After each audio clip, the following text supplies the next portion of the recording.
Hello everybody, welcome to the October show. It's been a rough day for me. I sprained my ankle and I'm hobbling around the house like a madman, but luckily I think I can do this show. I want to begin, as I do every time, with just a little spiel about why I started this show. I do believe that the path to progress for really anyone is to review their games. The longer I espouse this truth, the more clear it becomes to me how hard it is for people to use going over their own games to improve. And that's why, with this show, I'm attempting to help people do that, to help them annotate their games. And if anything, when I do this, I try to do two things. I try to just let you see the game as it were through my eyes. And also, I want to try to speak to those areas of the game where I wish someone had talked to me when I was a kid. That's right. And you need to remind me to show the board. I sometimes mix it up. With technical matters, I'm really just like a 1200. I have no skills at all. Okay, yeah, if I mix it up, switch colors on me or something in the chat so that I can really get it right. Okay, so let's start. We have a bunch of, let's call it topics, and I'm going to start off with some rook endings. There's more, obviously, whenever there's a rook ending, it's more than just a rook ending in any given game. But I thought there were three interesting cases. And I just finished a very interesting rook ending boot camp that I did for CoChess, and I'm hoping to do more stuff like that in the future. Basically, it was interesting two ways. First, the technology we have to assign certain positions so people can spar against one another. Very innovative technique, and I think especially for rook endings, much more effective than trying to learn stuff out of a book. And also just that it confirmed my belief that the rook ending is something where most players simply do not have any knowledge, any significant knowledge. And I think it's partly because the rook ending's almost like a different game. What I mean by that is like the rook ending is in some ways not chess as you might know it. It has its own rules, and it will be frustrating at first, I think, for almost anyone to learn the rook ending, because it's like going to a different universe. So with that said, let's dive in, and I think actually I want to say I'm going to put this out there, so I will be forced to do it. I have an idea of doing a rook ending test as a YouTube video, and it would just be like 5 or 6 positions, and you could see how you do. I did this test at the end of my little boot camp, and people, even though they were positions most people might think of as basic, they still struggled with them even after we had covered it. So it was proof to me again how hard the rook endgame is, and you will get rook endings. And for somebody especially like Vishnu and Tim, and let's say also Say Chess, guys who are adult improvers and want to make the most out of their improvement, I really think the rook ending is something where they can play a phase of the game that they can play significantly better than their opponents. Okay, so here we go. I am not going to forget to switch, and I have the games, I have it all set up a little bit funky, but Ricker is actually last. And first is Vishnu, aka List. Okay, so let's go through it, and I'm going to turn off the sound here. Whenever I have the sound on, that means I've done something bad, which is I've played some Puzzle Rush. I don't know why I was doing it, but before I hurt my ankle, I was doing a little bit of Puzzle Rush. Okay, so here we go. And Vishnu, of course, has been doing this show for a long time, and if you go back and watch it, you'll see that he's had this, let's call it this struggle against the Nimzo Indian for a long time. And I think I was the one who advocated him playing F3, the Shirov system. And I branded him as a attacking player, and I think he rebels against that classification now a little bit. But E3, you can get very interesting attacking games. I reviewed the book by Gligrich. It's called I Play Against Pieces. And if Vishnu wanted to play E3, or anyone wants to play E3, that's a good book to do it from. Very rich positions can arise. And one thing I'll stress here is that it's in all variations of the Nimzo, I think black is basically equal, but the advantages you get from doing this move order outweigh any kind of, like, let's call it objective equality that black might attain. And of course, you can learn specific systems very well. In this game, Vishnu is prepared for black, and my sense is that b6 is the one move where I'm convinced white does get an advantage, and exactly how Vishnu plays here. And now this odd move. Yeah, this is obviously weird, and Vishnu could do a variety of things with it, but it seems like he was prepared and played boom, boom, and now bishop e3. Okay, critical moment for black, and I think black is a little worse, but that he should play d5 and get some kind of business like this with a counterattacking game. I feel like we might even be transposing to something when I do this. It feels very familiar to me. In any case, what black does here with d6 is basically say, okay, you now have the space advantage. And one of the things that Vishnu has run into by playing f3 systems, both here, though it's obviously not in this game, but it turns into basically an f3 system, and against the King's Indian, is that he's essentially playing a lot of systems where he's playing with extra space. And space is hard. It is a very hard thing to master, and we're going to see that in this game as well. I could have entitled this Space. We're going to get one about space in a little bit as well with Chesterfish. But this one, well, it also just appealed to me because of the rook ending. But in any case, the first phase is going to be all about space, which is black is giving him. Queen d2, c5. I really despise this move from black because the problem with all these positions is that the bishop on b7 is bad anyway, and now it's completely done with d5. Okay, e takes. And now an interesting decision that I have a lot of sympathy with e takes. I'm sure I'm going to guess most GMs would play CD. But I would be really inclined to ED because it's a much more stable advantage where you don't have to really worry about b5 anymore, and you are better because the bishop is on b7. Maybe, I guess it's a stylistic thing, but definitely, when I think back on how I thought about Vishnu before, the attacking player, well, that's certainly that player's go-to move, because really white's going to play knight g3, and the party really is going to start, and a6, b5 is so slow in coming. Okay, with that said, let's look. E takes. I'm making fun of myself a little bit because I know that I think I would want to play e takes too. So here we go. Knight g3, knight bd7, bishop e2, bishop f8, castles, g6, rook a e1. Now all of this, I think I'm fine with. And in this position, I think is my sense where Vishnu needs a plan. And what he writes is that bishop g5, and he says again, just wanted to play another useful move, pinning the knight, introducing some knight ge4 ideas. And so, right, again, let me stress, playing with time is difficult. And, with space.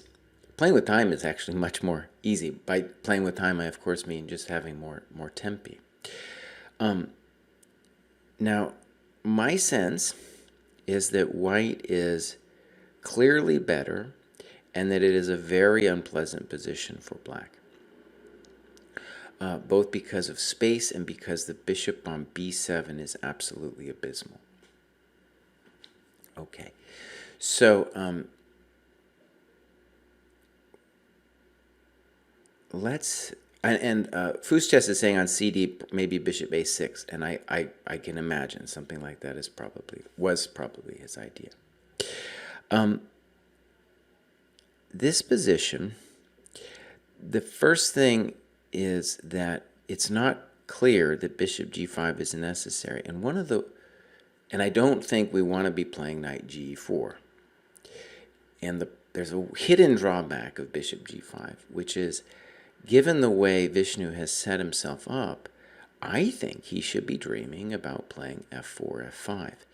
That becomes a little bit more hard to realize once we play bishop g5, because we have to worry about like h6, and then if we ever do f5, we have to worry about g5, and that makes it might be possible to do it that way with a potential piece sack, but it's obviously much more complicated after bishop g5. So my sense in this position would be that f4 cannot be bad. And notice how cool the knight on g3 is. You don't often get this, where we have firm control over e4. And let's say what the basic idea for white should be. When he plays f4, it's not simply to murder black. We will probably murder black, but the first important thing we're doing is we're just saying, black, you're not moving anywhere. And I'm going to do things like f4, h3, bishop d3. And then when I'm ready, I will play f5. Okay, another move that you could do if you just wanted to wait would be a4. And we're going to talk a little bit more about a4 later, because there's a couple points where you didn't do it. All right, so bishop g5, a6. And here I thought, okay, Vishnu plays king h1. King h1 is probably fine, but I want to say on a practical level, I think you should be playing a4 as an intuitive response to a6. And the reason is this. Black's position is god-awful. It's really bad, though it's kind of hilarious that Jackson Chess is saying, am I the only one who wants to play black here? And because it's so awful, I think black should consider following the Russian maxim, if I could call it that, of saying, look, whenever you're in a really terrible position, that's when you should consider violently altering the structure of the position. So, for example, after king h1, black should really consider b5. He's still worse, there's no question about it. But notice, if we take it, then the bishop on b7 is doing something, right? And the extra pawn is mostly meaningless. It's now a Benko structure. So this would have been, I think, a way for black to change the flow, the tendency of the game. All right, but he plays queen c7, and now Vishnu's big crime with knight ge4. And, you know, one thing we've talked about a lot on the show is how mistakes come in pairs.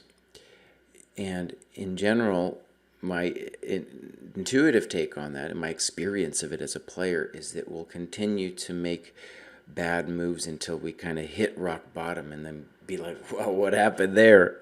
Let's rethink that. And so let's say that the major problem of knight ge4 is that we are trading off pieces, and that is not what we want to do when we have more space.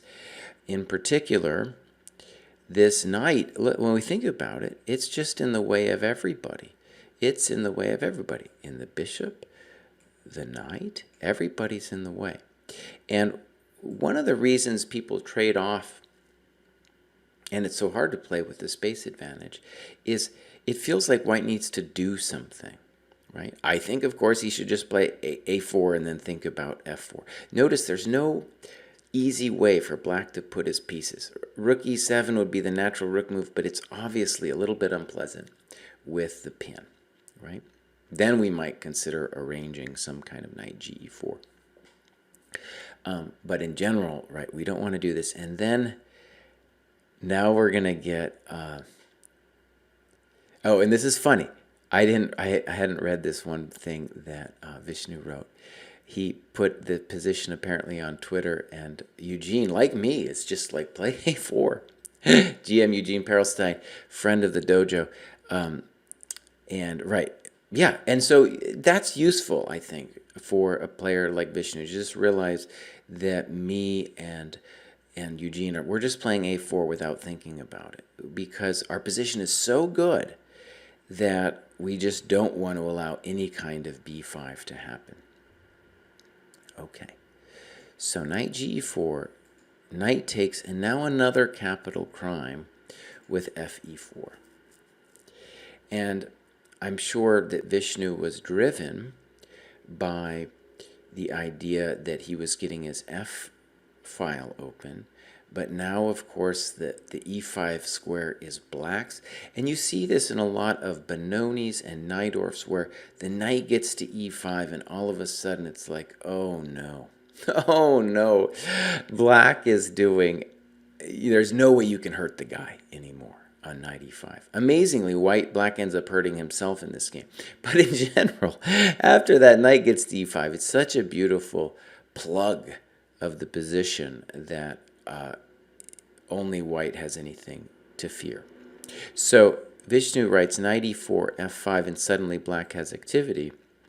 But still, this would have been much better for black, for white, than playing fe. Because after fe, we cannot contest e5.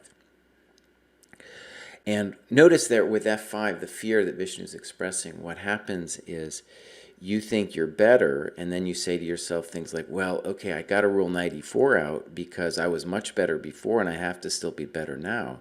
And that's a trap that everybody gets caught in. And then that's how you end up making mistakes. So this is, I guess, 3 in a row. And now I assume right around here Vishnu hits rock bottom, and now he's going to have to start playing again. Though he does make another debatable move coming up. So here we go. Rook f2, bishop c8. Let's say the obvious. The position has now dramatically shifted, and black is much better now. And the bishop on b7, partially because of the exchanges, now is a beautiful bishop. Black, in his turn, we're going to see, didn't understand that well. So bishop f6. And I agree with Vishnu. Rook ef1 would be much better. And the real problem, as I see it with bishop f6, is that that's your last good piece. And, you know, you are giving him the dark squares in the sense that now his queen can come over, the king can come to g7. It looks very favorable. And your pieces, of course, especially these two minors over here, are doing bad. So bishop f6. And now I feel black is much, much better and makes an instructive mistake. And I'll just tell a story with this. I came of age in a generation where the Benoni was a very popular business. You had guys like Lev Sakis, you had guys like Shuba and De Fermian, and they were beautiful Benoni players. And now really with the advent of the computer, it becomes less palatable to play, and partly because the computer is a space fiend. It loves the bishops and it loves space more than the generation I grew up with. You know, that's just a prejudice that the machine has. Okay, so long story. I remember analyzing with Nick, and we were looking at some Benoni position. This is obviously a fantastic Benoni position. And he got very upset when someone tried to trade this bishop off. And that's exactly what what black does. And I think it's important to see, if I think Vishnu's notes are great, but I wanted him to note that here, like bishop g4 question mark, because that bishop is amazing. And if you think of the Benoni as a cousin to the King's Indian, right? In the King's Indian, you put your pawns on dark squares as well, though it's e5 and d6 instead of d6 and c5. Well, sometimes in the King's Indian, you play d6, c5. The point is, the bishop on the light square bishop is in fact a good bishop. Of course, before it was terrible because it was hitting the big rock on d5, right? So that's why. That's the reason why Benoni players should be very sensitive to that beautiful bishop. The other thing that's really obvious is that Vishnu's bishop on e2 is abysmal, an abysmal bishop, you know. So let's just say the intuitive way for black to play would be something like queen e7, king g7, and then I don't know what white's going to do, but follow it up with bishop d7. And black is the one who has the juice on the king side, and probably at some point can play for h5 and start his own creepy crawly, over there. And we'll, you know, white will have to figure out, really, does he want to leave the rook on f6? So I don't know, clear advantage for black. Some people, I can imagine de Fermian saying some sweeping statement of white is essentially lost. In any case, bad news for white. Bishop g4, he takes it. Queen e7. And I still like black, but it's not as strong as it was before. This rook a b8 isn't impressive because white wants to play a4 anyway. So black is going to drift for a couple moves here. I think black needs to start dreaming about how does he gain space, do things on the king side. And instead of rook b7, there's several plans. One would be rook f8 and just to play f6 to grab that square. Another would be h5 at some point. There may be rook h8 to start gaining space over there. And you could do h5 even with the f6 idea. Though to me, it seems like you could just do it. And we'll come back to the h5 move. Okay, good. In principle, good, Vishnu. Knight d1. He comes over. And now a truly weird move with king f8. And I'm going to say for sure, black needs to be thinking about h5. We really want to keep the knight on e5. And so the second you get knight g4, and all of a sudden, this game is going to take on a whole new turn here. Whole new turn. By the way, so let me just say, Vishnu is going to be playing a tournament, I believe, this coming weekend. I'm really excited to see how he does. It's the first tournament on the East Coast that I know about that's actually going to happen over the board. Say Chess, whose game we're going to look at in a little bit, has been playing over the board a bunch, you know, and we've had some other players doing that too, Europeans. They might go into some kind of crazy lockdown now. I have no idea. In any case, it'll be very interesting. There's a number of players on the dojo who've done a lot of work with their chess improvement. And so it's just interesting, let's say as a fan for me, to see Vishnu go off and play this tournament. Here he's playing somebody who is technically much higher rated at like 2160. And you know, the basic question is just like, well, how good did Vishnu get? There was a lot of months there where he hasn't played. And so it'll just be real interesting to see how that goes. Say Chess is saying there's almost down lockdown mode over there. He's in Denmark. Okay. I hope Vishnu can do it. I imagine Vishnu's going to be playing with a mask, which is a little. Whenever I put on the mask, I get like a fogginess in my glasses, which would be really hard to. Maybe Vishnu has a plan about dealing with the fogginess. In any case, Queen f2, good move, And now we get this gun on the f-file. And now we have to start liking white.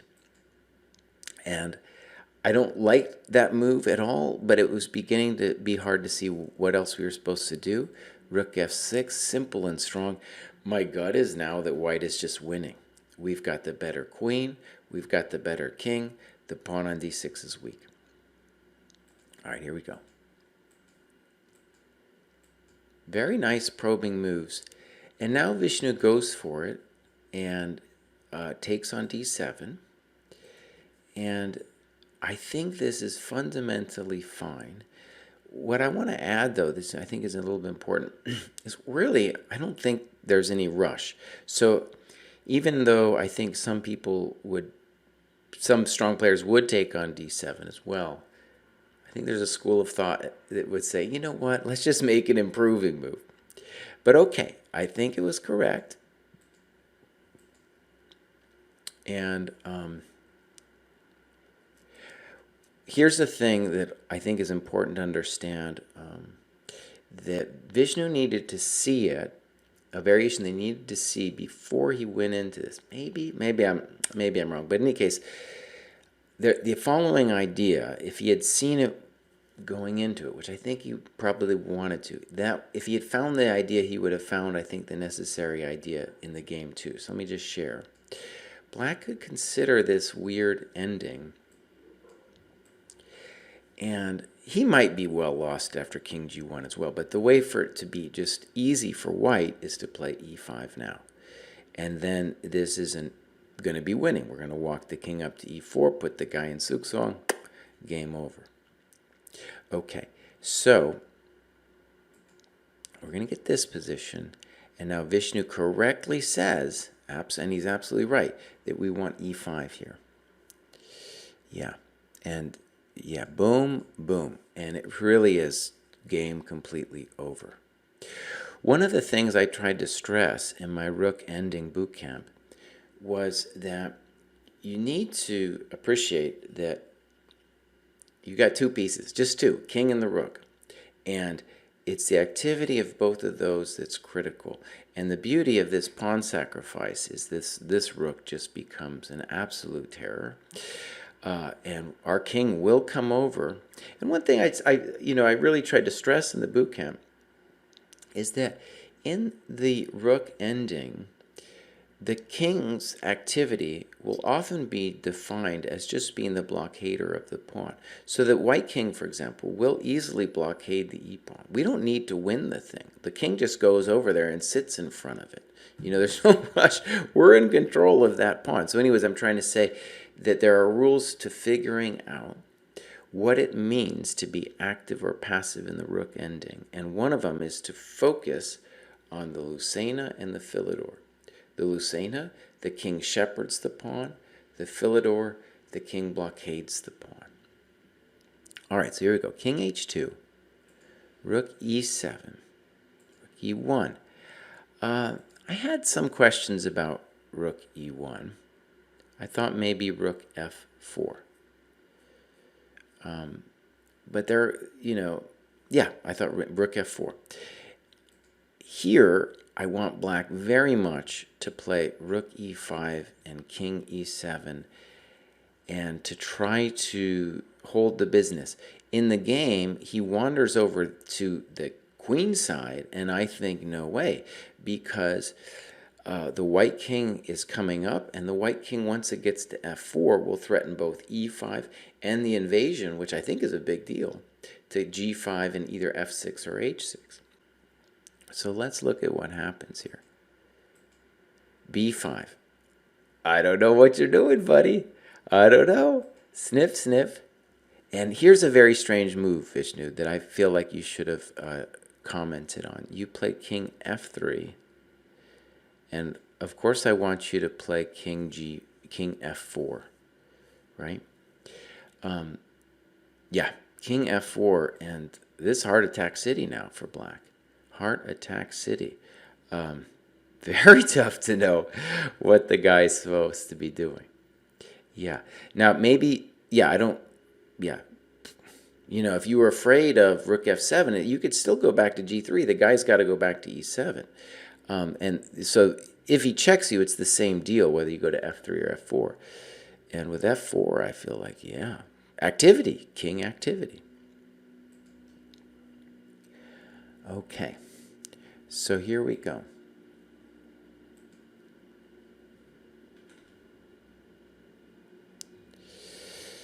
Boom. King e3. Again, it doesn't feel active. g5.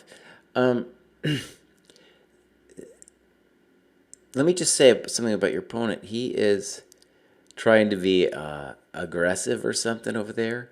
You've just got more force. You got your king hanging out over there, you know? So yeah, you're going to be winning. He's helping you by coming forward. g3. And here you got under a minute left, and things kind of go back and forth. And he says, Vishnu says, while I won't criticize myself for taking the draw, because I do think it is important to go into an over-the-board tournament with some confidence, I do, in fact, rue the fact that I didn't even think of rook activity in the ending. Okay. Now, let me just say, I think, Vishnu, when you play this tournament this weekend, you have every reason to hope to play well against these guys. And they're not going to give you that many opportunities, right? It's not going to be like every game you get this winning position. And so, right, you need to push it when it comes to a position like this. Yeah, and you are totally winning here because it's very, maybe it's not easy, but he has to always bear in mind e5. e5, de, king e4. Anytime it happens, it's going to be the end of the world for him. And your rook, as you said, is ready to come in. Okay, let's go to the next game. And this is Shnu's game. And this is again a rook ending. But like with Vishnu's game, we have an interesting beginning. And this system with e3 was very popular when I was a kid.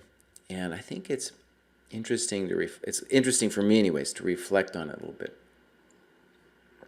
A very simple system: e3, knight e2, b3, bishop b2.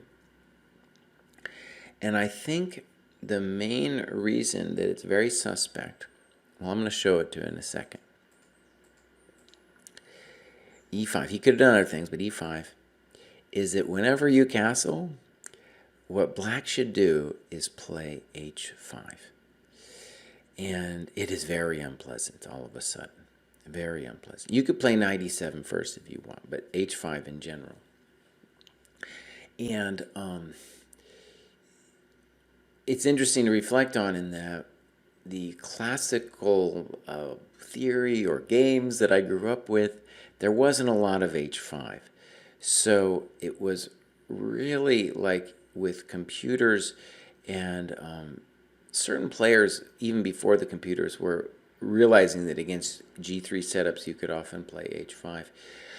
But of course now it's become a thing where even, you know, the lower rated players are playing h5, and it's just brutally simple. And I think the easy way to understand it is you're really just trying to develop your rook with h5 there, and that the white king is a little bit unhappy on g1.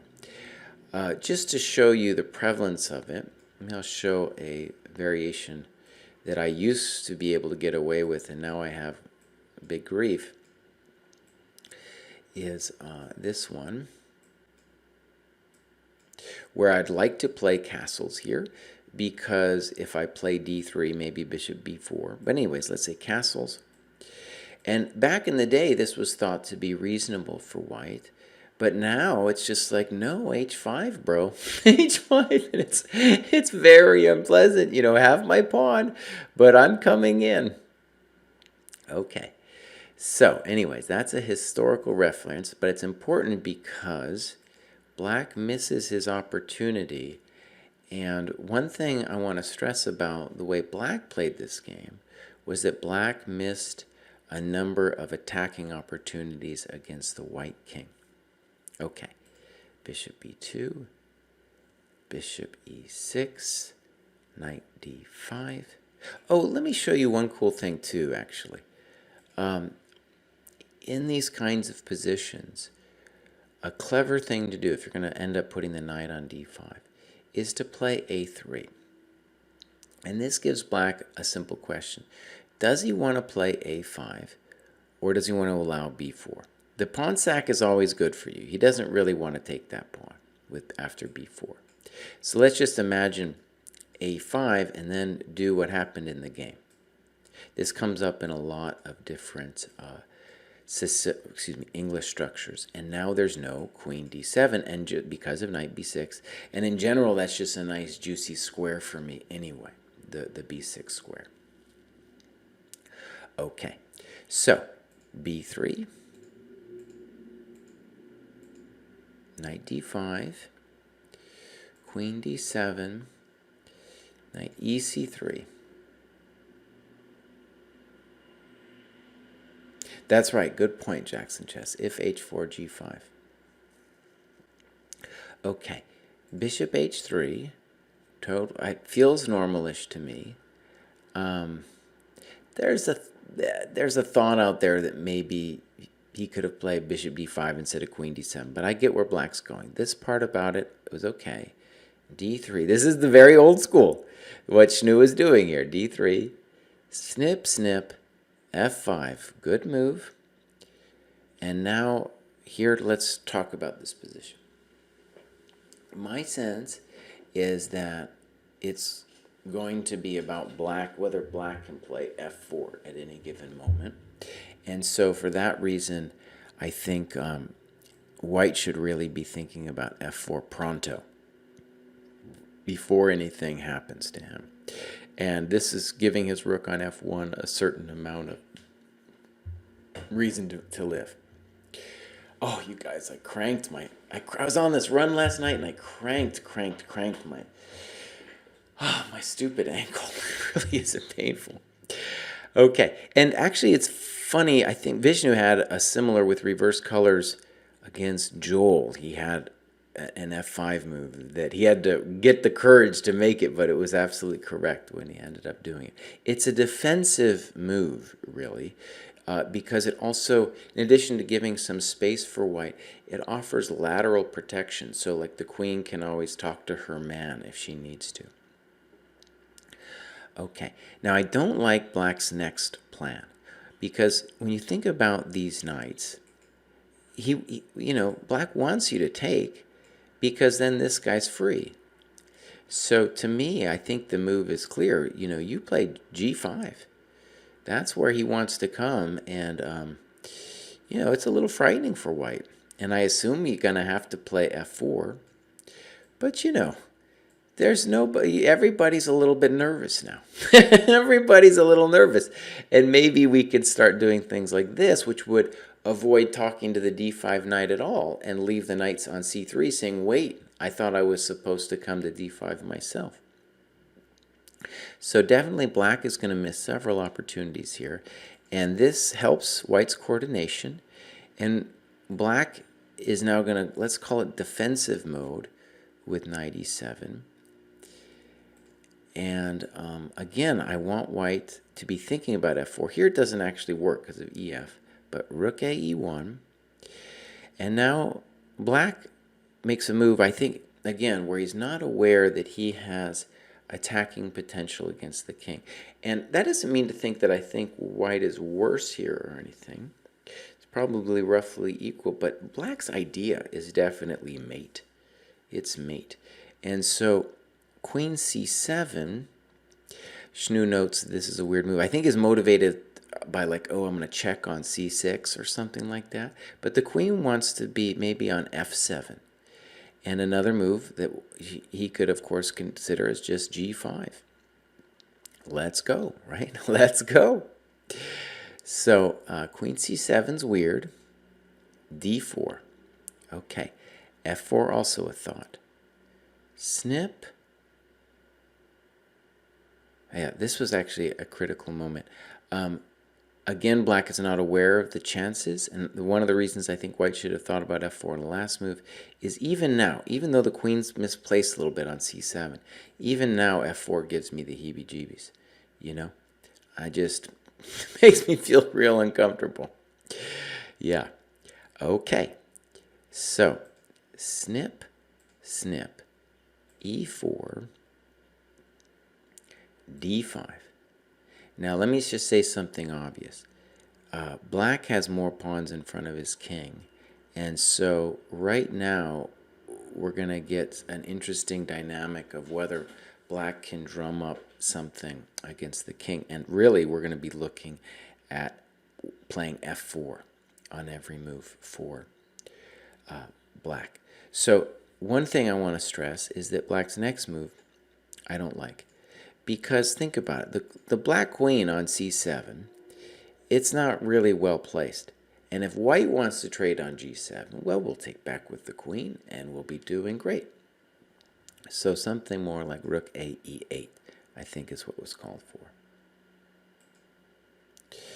So bishop b2, queen b2, rook a e8, queen d4. Good centralizing move. And black again plays passive with b6.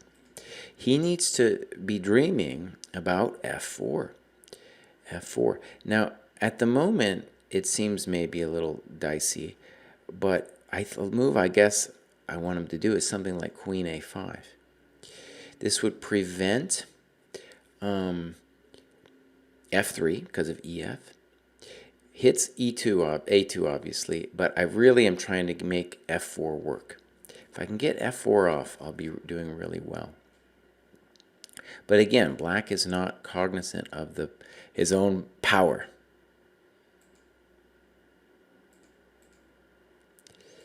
Okay, and now you took, and I'm not sure I have that much great advice, but this scares me.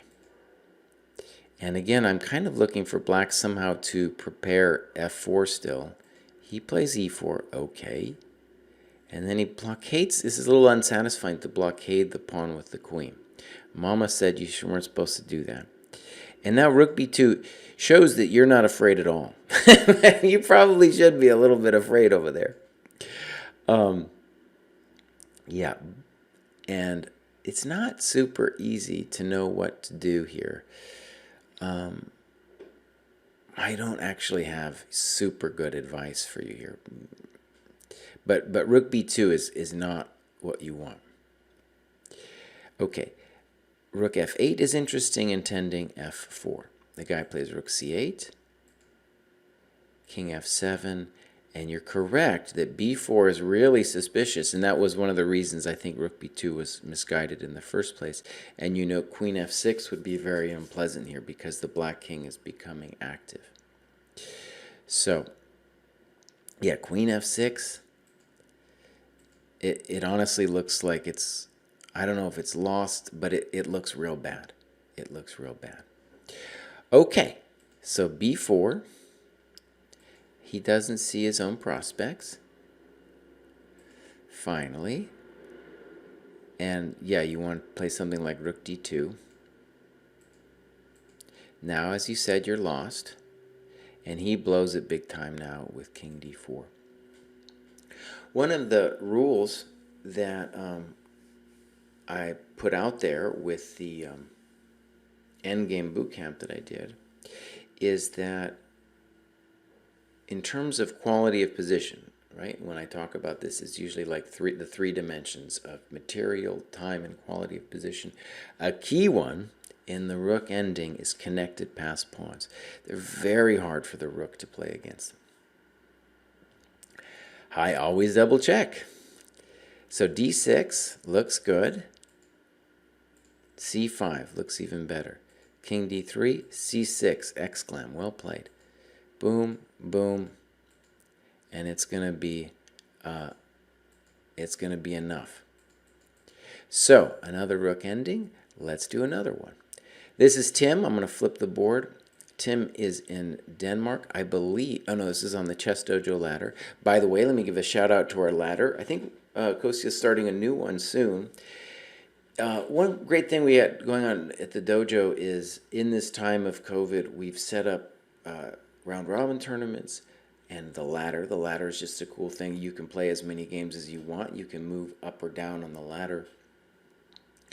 And the hope is, the aspiration is that we're creating a place where people can organize longer games and where there's at least a culture of not having to worry about whether the guy's cheating or not. Whether we've had cheaters or not was a good question, but anyways, I think we definitely have much less than the average situation just because the culture it is that we have going. All right, here we go. Oh, yeah, e4, e5. Petrov is actually a beautiful opening, and Tim notes this is a little weird. That's right. Bishop b4 check. Boom, boom, castles, a3. And here you gave your move bishop d2 a funny move, Mark. But I thought it was fine. And let me just say, we're about to go into an isolated queen pawn position. And let me just say what I think the dynamic generally is in these positions, is that you want to trade off stuff in the isolated queen pawn position. And we're going to talk a little bit more about that later. So bishop d2 to me makes a lot of sense. The other option, holding the bishop, I guess, something like this. Black is, of course, fine, but it's nothing special. Yeah. So you wrote about bishop d6. It would be a similar thing. So I thought bishop d2 was fine. Check to the miserable king, fine. Snip, fine. Right? Castles. And now bishop e6 I think was actually fine. I was partial to bishop g4 when I was looking at this game, Tim. I thought that would have been a way. The thing aesthetically unsatisfying about bishop e6 is just that I've got this beautiful rook on e8 and I'm then in its way when I play bishop e6. But I definitely believe you're better. And queen b4 is just a bad move. Of course you should play knight c6 now. But you do that, and we're going to get this position. White's wasted time. So let's talk about the dynamic a little bit. White needs to understand that the isolated queen pawn is a beautiful thing insofar as it is a center pawn, and black does not have a center pawn. And the center pawn controls stuff. It controls e5, it threatens d5. These things are nice things to have. It's what we call dynamic weakness. If white fiddles around, like he does here, it's going to be easier for black to achieve his goal, which is really, I think, and this took me forever to actually figure out, to trade off all the minors and gun the isolated d pawn with rooks. For example, let's say you get yourself in a bishop versus bishop ending with an isolated pawn. Not that big of a deal for the guy with the isolated pawn. Or the knight, not that big of a deal. But the rook, it's very hard for the rooks not to lose the pawn. Another thing I feel has changed in my life is the isolated people used to be really kind of fearful. There were the old positional masters and they had games against the isolated queen pawn.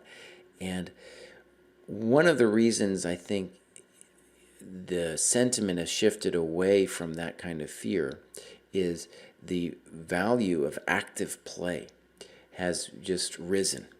And computers did that, but also players like Kasparov. Kasparov, of course, famously playing the IQP in stuff like the Tarrasch defense.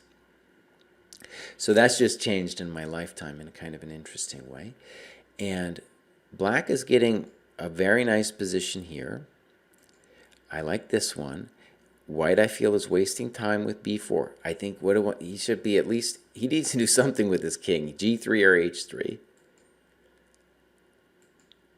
And now I'm not happy with this, Tim, because the thing that we need to say is that it's all about activity.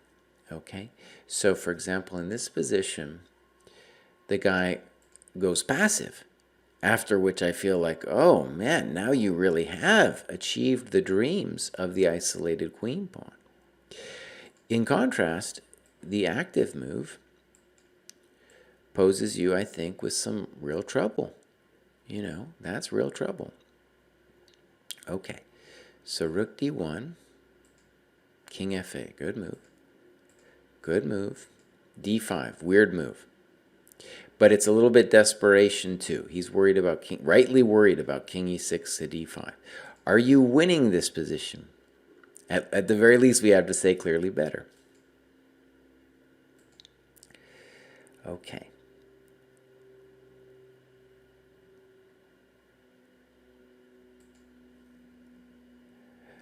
Jackson Chess, I think I missed your question. King f6, good move. King e2, and now I definitely think, well, it's probably winning.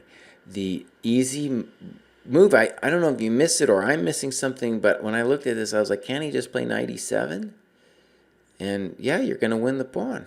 Thank you very much, right? Things are things are great. Things are great. Are you still better after knight e5? Yeah. Okay. Rook c1, and now you rightly criticize knight f3 and kind of then push the game to a draw.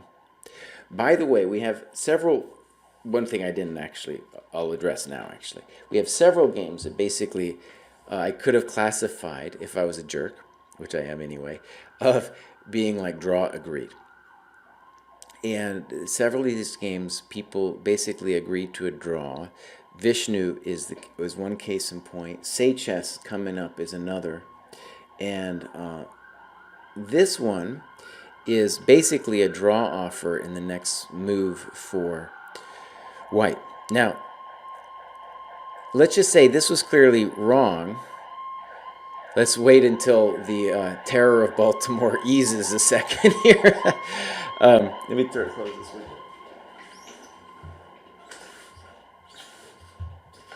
My ankle is so broken I can barely get up to do stuff. But even with this move, Tim, I want you to see that you still have a very nice position. And rook d5, right, where you just take it and say, well, okay, I'll offer a draw now. If you just play rook d7, of course I think you're doing great here.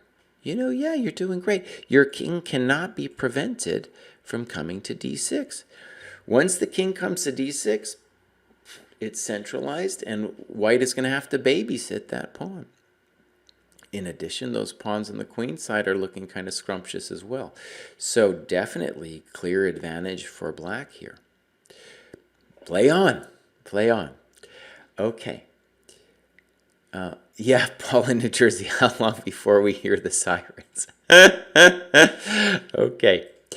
So let's move on here. We did the 3 rook endings, and now we're going to go to, let's say, 2 attacking games. And Say Chess, a.k.a. Martin, I think he's with us in the chat, and he's from Denmark. He has actually played loads of over-the-board games. Like Vishnu, somebody who's in the, say, 1800 range pre-COVID, and is looking maybe now to make a big jump. Definitely investing a lot of time and energy. Very inspirational to me. Both Vishnu and Say Chess have kids as I do, so I know that that's an extra part of the struggle. You're just getting away to play the games. It's its own drama. Okay, I will not forget to switch scenes, I promise. Let's go back and go over to Say Chess's game. All right, so this is a real over-the-board game, folks. This actually happened. So here we go. C takes. I love this move. And this actually, we talked a little bit about knight c3 with Vishnu, game 1. This, to my mind, is a key advantage to playing the move order with c4 and knight c3, is this particular system, which we're going to see Say Chess struggles with a little bit, but I really do feel like when we talk about learning openings, if you really go over your games and then repeat the same opening, obviously the moves will be different, but you will have a grounded sense of what's going on. And so a lot of people are like, oh, you should study openings.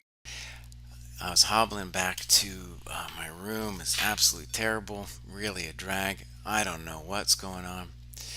Okay, let's go back to Say Chess's game. The beauty of this is I'll put it on YouTube and I'll cut it out. I'll cut out the drama. Okay, so like I was saying, with openings, if you just understand some of the ideas, you'll be helped out. And this is one of them. So for example, h6 I think is technically a move. I don't like it, black playing h6, because it's provoking this g4, g5, which in fact is an idea that gets played in the game. Now, should you play bishop h4 or bishop f4? Honestly, it kind of can go either way. But bishop f4 seems fine. And now black is like doing a dance where he's trying to avoid playing c6. And Martin, aka Say Chess, plays a move that I think is at least good on a practical level, and I'm sure he saw some old Kasparov games, or at least were in the back of his mind when he played g4. And he mentions knight f3 and other moves. Knight e2 would be thematic as well. h3 would be thematic.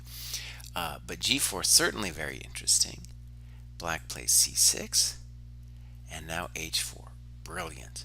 And so what you've done is you have won, let's call it the opening struggle. Of course, it wasn't something you memorized, but you had something in the back of your mind with what I think is the template that Kasparov put forward of how to play against these kinds of positions, where by waiting on knight f3, obviously usually the knight would go to e2, but you just have more opportunities to start some drama against the black king.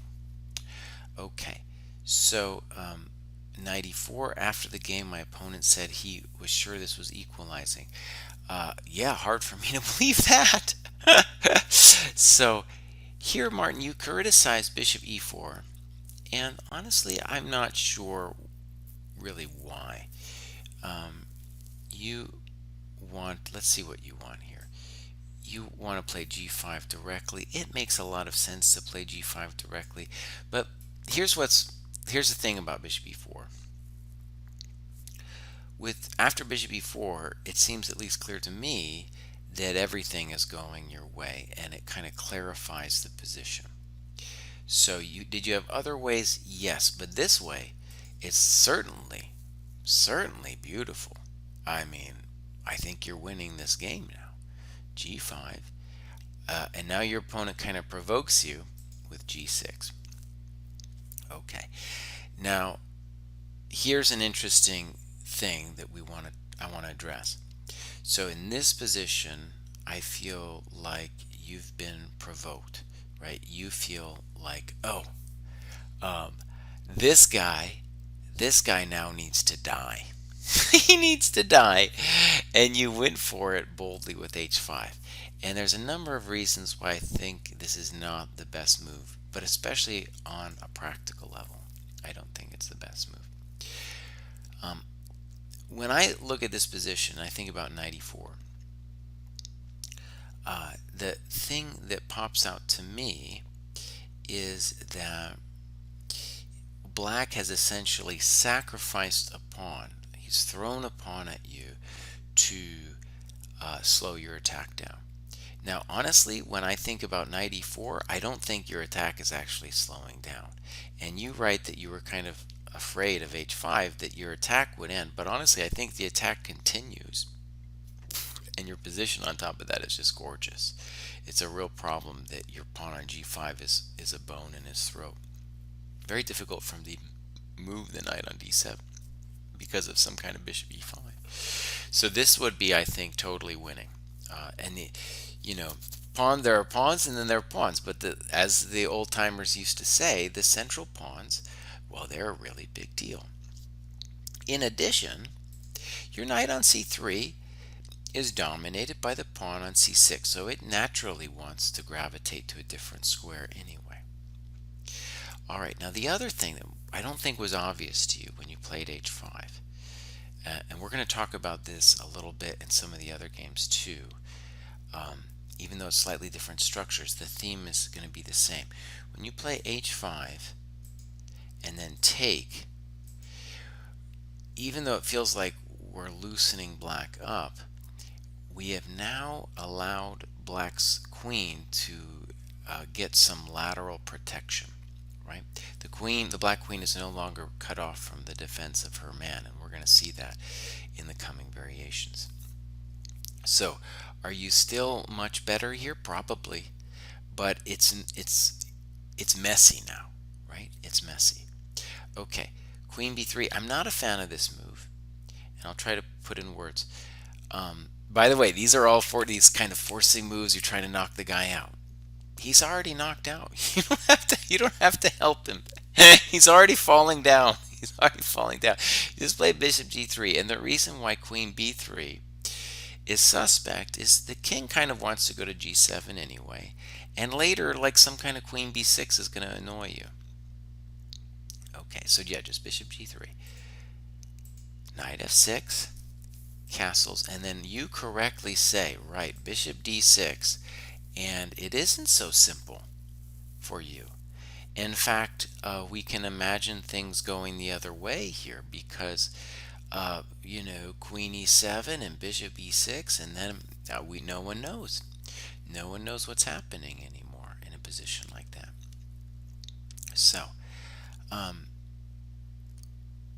black plays queen b6, and you said, all right, I gotta keep the queens on. And of course, it's a you know, in some ways the correct decision. I guess you had to do it, but right, it's all of a sudden it's not looking too hot for you, and you found a great move for your opponent, or maybe the computer, I don't know, but with bishop g4 and then planting it there. And the main effect of this is that, right, you've got, yeah, he's doing, all of a sudden we don't know who's better anymore, and he will get an initiative against your king. But bishop f5, let's just say it's also a human move. Bishop e5, and now a move that I really can't get behind for black. He plays king f7,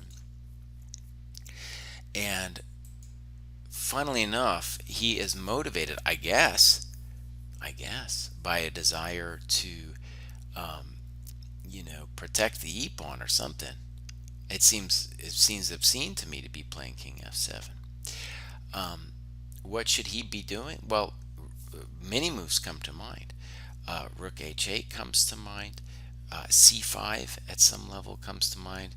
Maybe queen a5 first, you know, maybe even queen d8 followed by your bishop d6 thing, but definitely not king f7. Holy moly, it's a tempo, and yeah, your rook, yeah, and then he does that, he invited your rook downtown. Martin, he invited your rook downtown. Okay, so king e8. Now here you kind of criticize yourself for playing bishop g3, and you say, I should have played bishop g7.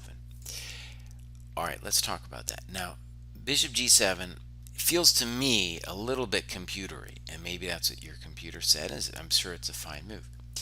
But let's just take stock of the position for a second. This guy is amazing. Your king is now much better. Who knows what he's doing? No one knows. And one thing I should have said earlier is we really have a question of who is going to gain the initiative. And by all means, you're the one with the initiative here. So let me just say, from a human point of view, especially if you're in time pressure, the move that just really speaks to me is just play knight g3. You know, if he takes, he opens your rook. Well, it's looking pretty. I would be amazed if he survived this, right? I'd be really amazed. Actually, you did write this one. You said, the pawn on e5 made me dislike this variation. But let me just say, right, you forget about the pawn. You look at your rook being open and that stupid king on e8. Okay, let's look at what happened. Knight f6, rook back. Oh, it really pains me. That one makes me hurt. And then he goes back. I mean, I don't get it. I don't get it. In any case, bishop e5, and then they do a little dance. And so, right, you should say to yourself, you're even here. Okay, I don't. What was he gonna do? Like, obviously, going back to f7 is obscene. You could go to h2 if you want to not repeat moves, but you're doing fantastic in this position. Absolutely fantastic. And so, one thing, let's say for the benefit of Vishnu, who's going to play this weekend, is if you guys want to improve, and I am your fan, I am you guys' 100% fan. I want you guys to crush the world. But if you're going to improve, you need to play on in this position and the rook ending position. Because, first of all, your opponent has played some disgusting moves. He doesn't deserve to be playing with you. No, he's played some terrible, terrible moves. And really, wow, when you look at your position, you got to say, let's go. And you got to be confident. This is one of the main things about improvement is you have to be confident that you can outplay people and when you're in time pressure and yada yada, you know. Absolutely. Okay. And we're going to talk about confidence now later, a little later with the famous Paul in New Jersey. All right. Let's do another game that is about attacking. And this is Hick and Nook, here and now. And we get this Trompowsky set up. Pretty interesting stuff with knight e5. All right, let's say the obvious. Knight e5 is interesting but controversial because it's moving piecewise. And he's going to play f4 next, and he's going to try to get, like, let's call it an accelerated stone wall with the bishop out. There's a similar line in the London we've talked about in other episodes.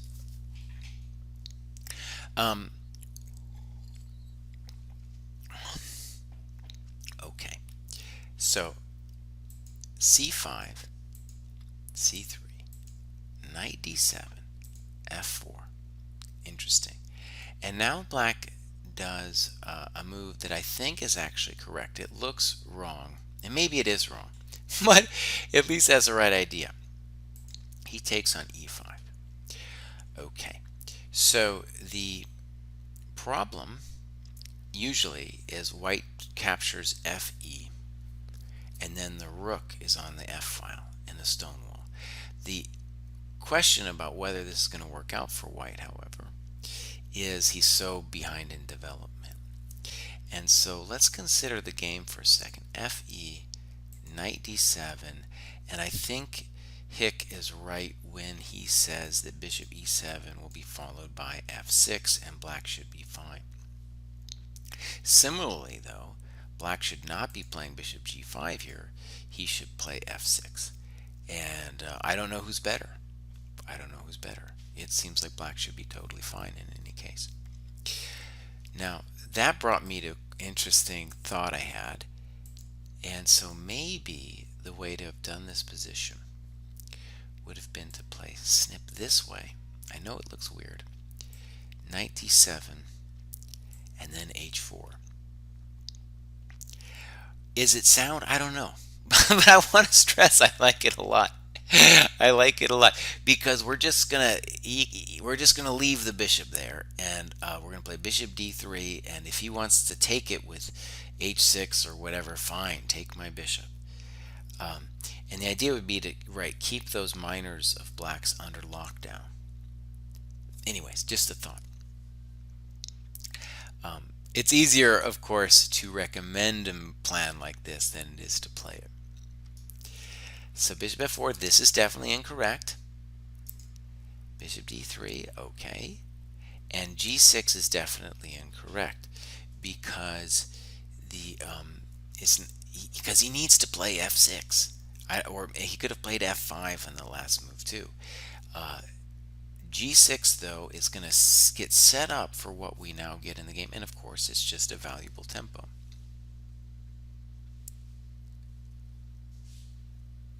Uh-oh. You guys, is what Flavio is saying true, that there's a terrible audio buzz? Darn, that would be miserable if I had terrible audio buzz. Because I've had terrible audio buzz before. You guys, yeah. Maybe somebody could confirm that for me. Huh. Sounds okay. Okay. I did have it once, and I thought I had a solution to the problem. I had this whole like electronics. I went down the rabbit hole with electronics to figure out the terrible, terrible buzz. It's a hum sound. Oh, I hate the hum sound. I'll tell you guys, I've had it before. If I have it now, I do want to fix it. No question about it. If I have the hum sound, that thing is the worst. That thing is the absolute worst. I'm telling you, my normal mic, no one knows. No one knows why it stopped being the professional man he was supposed to be, No one knows why he stopped doing it. I have my ankle's busted. my my business isn't quite working, and I despise that hum sound if you guys are hearing it now. Okay. Maybe move the other mic. No. I don't think that's it. Huh. Okay, let me go back.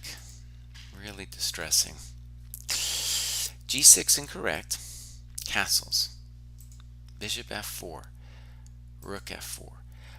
Of course, ef4 would be nice, but I have full sympathy for rook f4 because your rook is going to be a beautiful piece. Actually, I didn't plan it this way, but you're going to get Vishnu's f file. All right, f6, and I like your move, queen g4. And here, I want to say you've done fine moves, but you begin to, I can feel in your annotations that you're doubting yourself and your position. But look at it with a clear eye. Of course you're doing amazing in this position. Of course, this is one of the best positions the white has ever seen against what is now a French structure. Right? We now have a French structure. Okay, and you write you want to do queen e2, and this is you just second guessing it, but this is classic play against the French structure that we have now. So c4, controversial, and bishop e2, and I could feel with this move bishop e2 that you didn't sense how strong your position actually was here, right? Yeah. I wonder, God, now I'm stressing out over the sound issue. Just so distressing. Anyways, I do not have an answer for the sound issue. I'm going to pull this out. Okay. Blah, blah, blah. I am not a wizard. Even this one, I don't think the wizards could even figure it out. And the wizards with the electronic sound, they couldn't figure it out either. So, bishop c2, absolutely. And do I think you are positionally something like winning here? Yeah, I do. Let's say b5. Well, you're still going to do what you did in the game. h4, you're going to play knight f3. You're going to play probably king f2 and rook h1 and h5. And you just have too much stuff. Too much stuff. You're going to be doing great, man. Absolutely fantastic. Okay, so even with bishop e2, though, you're still much better. Mitch believes in me. h4, king h8, h5, fine, rook g8. Now, here is where I don't like stuff. As you play queen g5. And it feels like you don't appreciate how powerful your position is. Let's say you just take the thing and ask him, well, what do you want to do? I'm certain that you were afraid of the rook taking, but what you should see is that you're the one in charge here because the king side is your side of the board.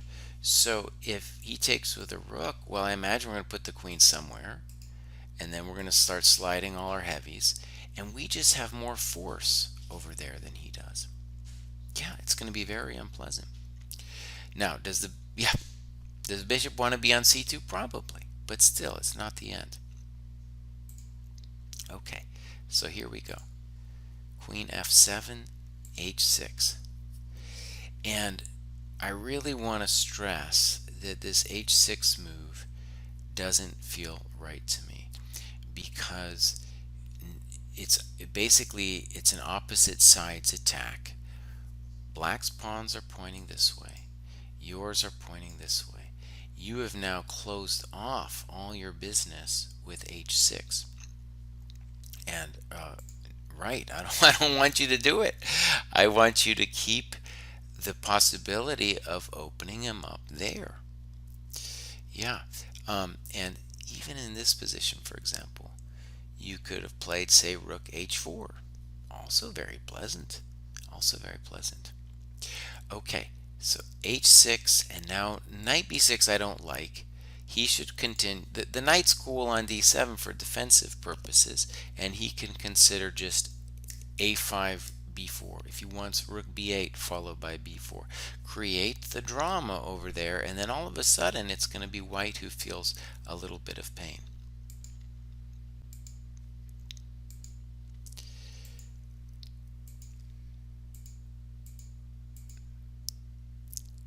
Right, and now you do this business, and it's interesting. Nice tactic. Now, do I know what's happening here? It's a little bit hard to say, but it definitely seems like things did not go the way you wanted them to go. And I'm going to assume that we were now under heavy time pressure, and some weird stuff is about to go down. So here we go. So d1, knight f3, and king g3 is a nice trick move where black really, yeah, like you said, just needs to play rook g6 and he's winning. And the problem of this is not just that black is winning, white is winning a pawn, but that you've cracked the dark squares. Right now you're getting f4 and access to e5, and so now all of a sudden you're back in the game.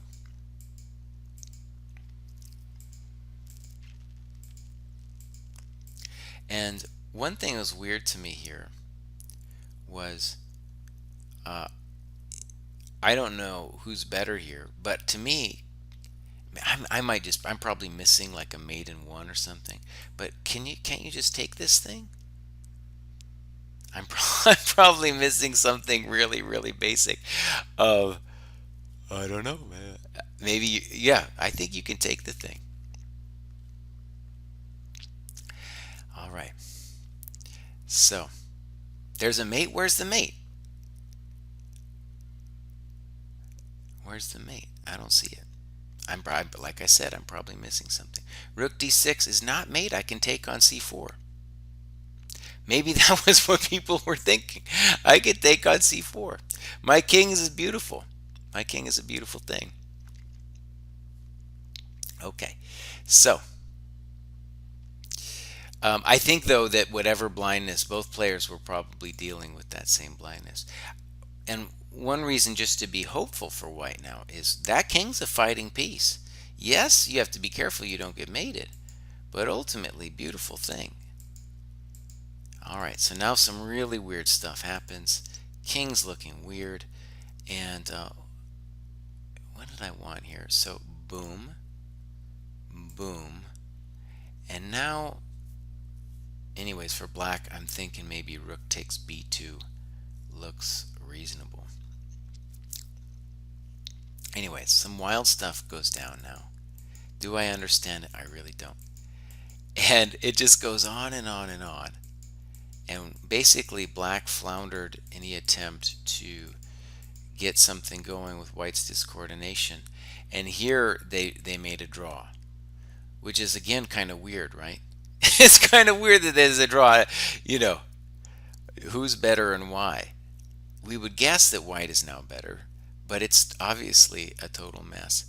And so for Vishnu's sake, we'll say, Vishnu, you are going to have in this tournament coming up some position like this, and you're going to have the opportunity to take a draw, and you just got to say no. You just got to say no. So you can blame it on me. If you lose the game, you say Kraai made me do it. He's the jerk. That's fine. But you got to go for it. Got to go for it. The king had an eventful day. That's right. Okay. So, let me go over here. And while I'm talking about this, I'm going to again try to do this awful thing where I try to get my good sound back. It's not going to work, but you can't blame me for trying. We're going to go on to Paul in New Jersey, who's playing against the King's Gambit. And I just can't get it to work, man. It's like it's unresponsive. I don't know if I need a new cable. I don't know what I need, guys. Anyways, that's not working for me. Paul in New Jersey, a really interesting guy. By the way, I want to give a shout out to say that both Paul and Here and Now have given the dojo a little bit of subsidy, and we thank them very much for it. There are many ways to support the dojo. You can give money on our Patreon page.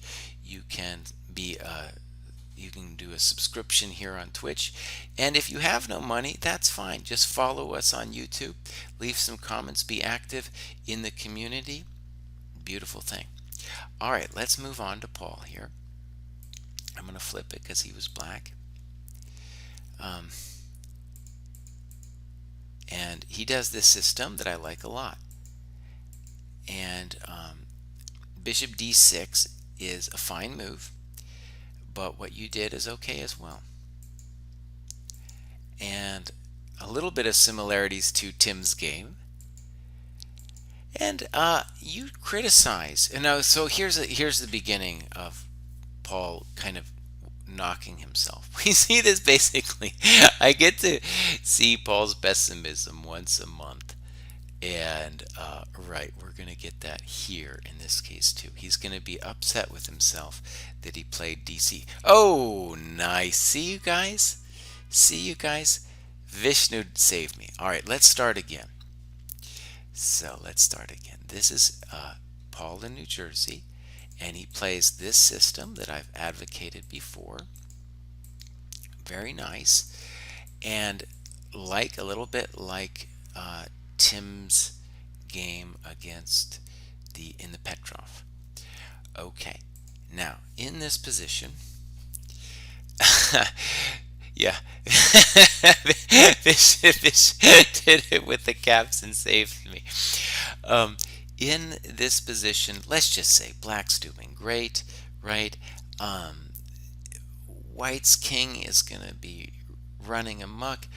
Our king has more pawns in front of it. We're doing really good. Now, he criticizes dc4, but I want to stress that this can't be a bad move. And let's get into it. Castles, bishop e6, bishop g5. Okay. Now, here, bishop e7 is probably fine. Because I'm a tempo fiend, as Vish Chess has called me, I would like to make some kind of move like knight c6 work. There's going to be some tactics because you have to deal with d5 and such. But ultimately, that's the move I want to play. Now, White now becomes obsessed with regaining the pawn on c4 and commits a crime. And it's a terrible thing what he does. He plays bishop f6, bishop f6, d5. So he will get his pawn back, but first of all, there's a tactical problem. But even if there were no tactical problem, I really want to stress that black's position now is massive with that bishop on f6, the unopposed dark square bishop. Absolutely massive. And the tactic has everything to do with the bishop. But again, even if it weren't for the tactic, I would still much rather be black here. So bishop f5, bishop c4, check, king h1, and then now knight d7. Let's read what Paul wrote. I thought queen b2 was unsafe. And then he says, I should have played bishop c3. That's weird, Paul. Queen takes b2. You said it yourself, though. That what is he supposed to do on queen b2? You're ripping his dark squares to nothing. You've got everything going for you. Now, one of the points I really want to stress is, even though queen b2 I think is winning, I definitely don't think you should be playing bishop takes c3. And knight d7, I still love your position. I think you're doing great. Okay, so bishop b3. Now, what's the simple way for you to play? Play knight c5 and take the bishop on b3. Is your first move bad here? No, you could play bishop g6. But play knight c5 now. Play knight c5 now. Rook fe8. And I want you to play knight c5. And there's a simple point to this. We're going to actually talk a little bit about a similar theme with wandering knight in the penultimate game today. But what you needed to be super sensitive to here was, first of all, that as Nimzovich said, the isolated queen pawn has a lust to expand. It's also, frankly, a pass pawn. But the bigger feature than simply it being a pass pawn is that both the knight on c3 and the bishop on b3 desperately want that pawn to get out of the way, right? And once it gets out of the way, it really frees all of white's pieces. And so here you needed to take stock and be like, holy moly, I gotta do something about this. And instead you gave him the e file, and then he starts making progress. And then knight d5, maybe, he could have done other things. Now he is just much better. And knight e5, very nice play to finish this off. And I'm assuming you're toast here. Yeah, I think it's now a very difficult situation with the f7 square. And you can see the bishop went from 0 to hero on b3, right? And so some things I want to stress about this game, Paul, is pessimism is fine. Some people are too optimistic, but when you annotate the game, you want to try to be clear with yourself what the actual mistakes were. So, for example, I don't think dc4 was a mistake, right? I definitely think it was a mistake not to take on b2, and I think one of the reasons you didn't do it is you felt like you were worried about taking the pawn, as if you felt like you didn't have a right to take the pawn. And I feel like if you had sensed that, oh, he gave me this incredible bishop on f6, then you take on b2, because you can say to yourself, oh, right, yeah, that's the dark squares completely ripping open when I take on b2. But again, knight d7 isn't bad because you didn't play like some bishop c3 move. It's really that you didn't take the pawn, but you're still great. You're still great here. And knight c5, I mean, some people would call it winning. Some people would call it winning for black, because the bishops are going to be stellar, and all your pieces are great. Okay, let's move on to Chester. And I gave this its own. I will not forget to go. I will not forget to move the scene here. This is going to be a new section where we have various positional ideas that now come into play. All right, so I am going to switch scenes now, and we're going to look at Chesterfish's game. Okay, so he is black. Let's flip this, and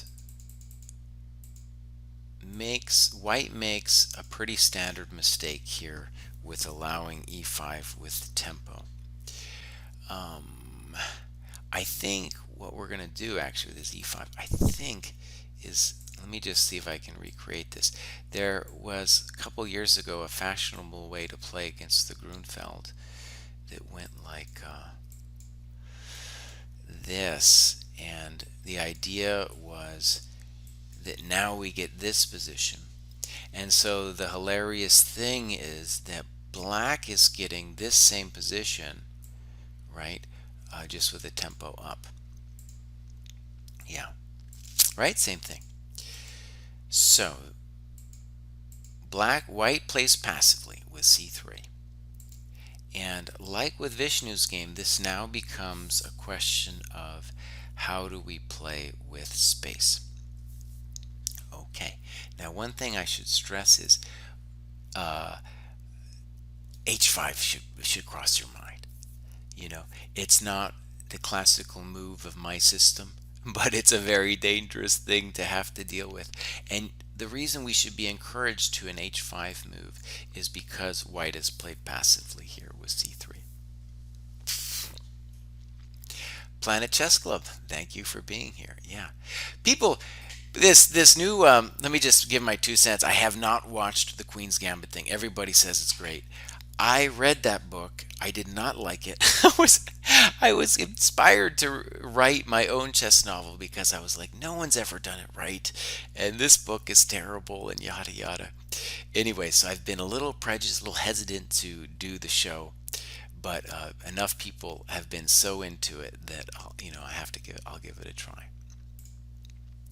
Okay, so here we go. Knight f6, knight f3. White's playing pretty uninspired. And one thing that I want you to see, Chesterfish, about this, and this applies to Vishnu as well, is that your goal here is to contain the white pieces, not to trade them. So for example, the bishop on g2 wants the knight out of the way. They'd love to trade that knight off.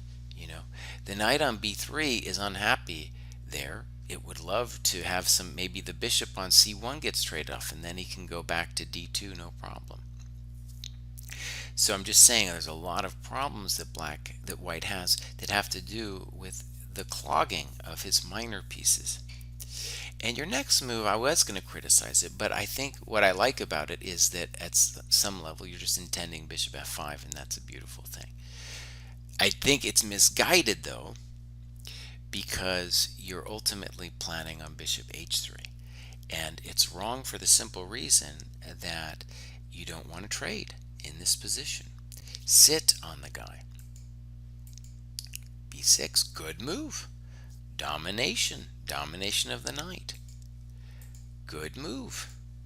Good move. And knight f6, you're no rush to play knight f6. And here's where you need to play building moves. The simple one to play here would be rook d8. If he wants to play h3, let him play h3. That's not what we're going to be worried about. But in any case, you're doing fine here. Notice that whenever you have a space advantage, one or more of your opponent's pieces is going to feel awkward. And here we can really list them off. Awkward, awkward, awkward, and a little bit of unhappiness over here. Right? So rook e1, I don't know what he's doing. a5, okay. And now bishop h3. Ugh. And the thing to realize is you don't have to do anything special. And you do have several moves to improve the position here. Rook d8, queen c7, even rook b8 is an interesting move with the intention of making him worry about b5. All of these things are available. The book is going to be oh, it's right here. I was going to say my ankle is toast, otherwise I wouldn't be getting the book, but it's right here in arm's reach so I can get it. We are going to do this technical decision making in chess. It is the first online book club I have ever done.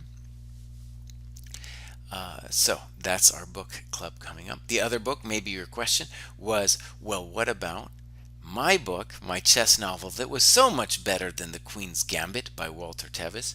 You can get that on Amazon. Some people here have read it. Okay, so bishop h3. Oh, are you still better after this? Yes. But think about it. That bishop on g2, that wasn't our enemy. And that bishop on f5, let's just go back and admire that bishop for a second. What a beautiful bishop, constraining this queen. Oh, man. And so one of the things to realize about a position like this is if you just calmly play rook d8, and I realize it takes a little bit of like a calm soul to play a move like rook d8. I mean, I think I have a feeling, talking about Gelfand, in his first book, he had some interesting positions with space, and from their perspective, this is like lost. To me, it's clear advantage. For a weak GM like myself, it's a clear advantage. But it's especially appreciate if you're white in this position. What are you going to do? You're going to end up doing something funky. You are going to end up doing something funky, and then then that's when black can think about the tactics. Okay. So bishop h3, white says, thank you very much for fixing my queen. What can you do? You could go back. You can go back to bishop f5. Knight e4. Feels a little weird. I want the rook to go to d8. He's trading stuff. Well done. Okay. And now notice that from here on out, things start to look pretty weird. Right? And it's going to start being a question of like no one knows what's going on. Okay, c1, boom. f5. Interesting, but it's going to get hot after f4. Right? And now we don't know. At least I don't know exactly what's going on. I'm really kind of clueless here. Snip, snip. I don't know that black's better. I mean, maybe he is, but it's just not clear to me anymore. Controversial. And he could have taken on d6 too. Would have been fine. All right, so here we go. Knight d4, very standard stuff. b3. And we should criticize knight b5, I think, a little bit, because the knight's already doing a beautiful job on d4. And white just needs to find ways to improve his pieces, in particular his queen. f4, interesting. And we can just feel it now, right? The knight on b5 wants to be back over there on d4.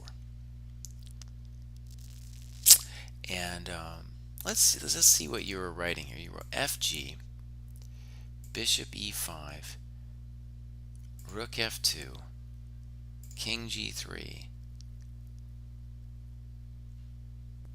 queen f7. And maybe black is white is surviving. Maybe. It's certainly a heart attack city over here. I'm not sure. I'm not sure he's surviving. I'm not sure at all. Okay. But were you much better with how things went? It seemed like it.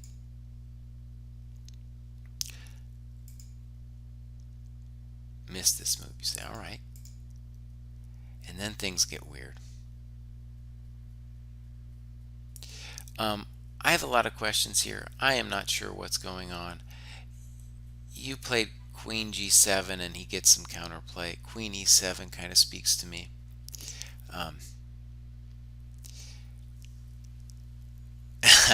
We're talking about getting a game with me and Kostya on Sunday Night Fights. We'll probably do it at some point soon. We've talked about it before. We did play a very cool Blitz tournament ages ago, and that was fun. And here's a funny comment that I think might be helpful for people. After king f6, Chester says, I was confident this was drawn now. Maybe it's some kind of world where like perfect play is had or something like this. But honestly, this is a pretty hectic situation right now. And in principle, black still has the advantage because he has got more of a potential for an outside pass pawn, and the e pawn is a little lonely over there. Now, do I have great advice for how this should be played? Not really, but here I just want to say white is definitely pushing it here with the way he's playing the position, and like king d5 would make me real nervous for white. So if we take here, I assume white wanted to then pick up our pawn. But on king d5, we're going to get an interesting race where the e pawn I don't think plays any role at all, So it would be something like this and some kind of take, I don't know. And it's just really frightening. A little bit for both sides, but honestly, I'm a little bit, yeah, if I'm from white, I'm not sure, that's black is definitely the one who's a little faster. So anyways, this thing petered out to a draw, and yeah, here we go.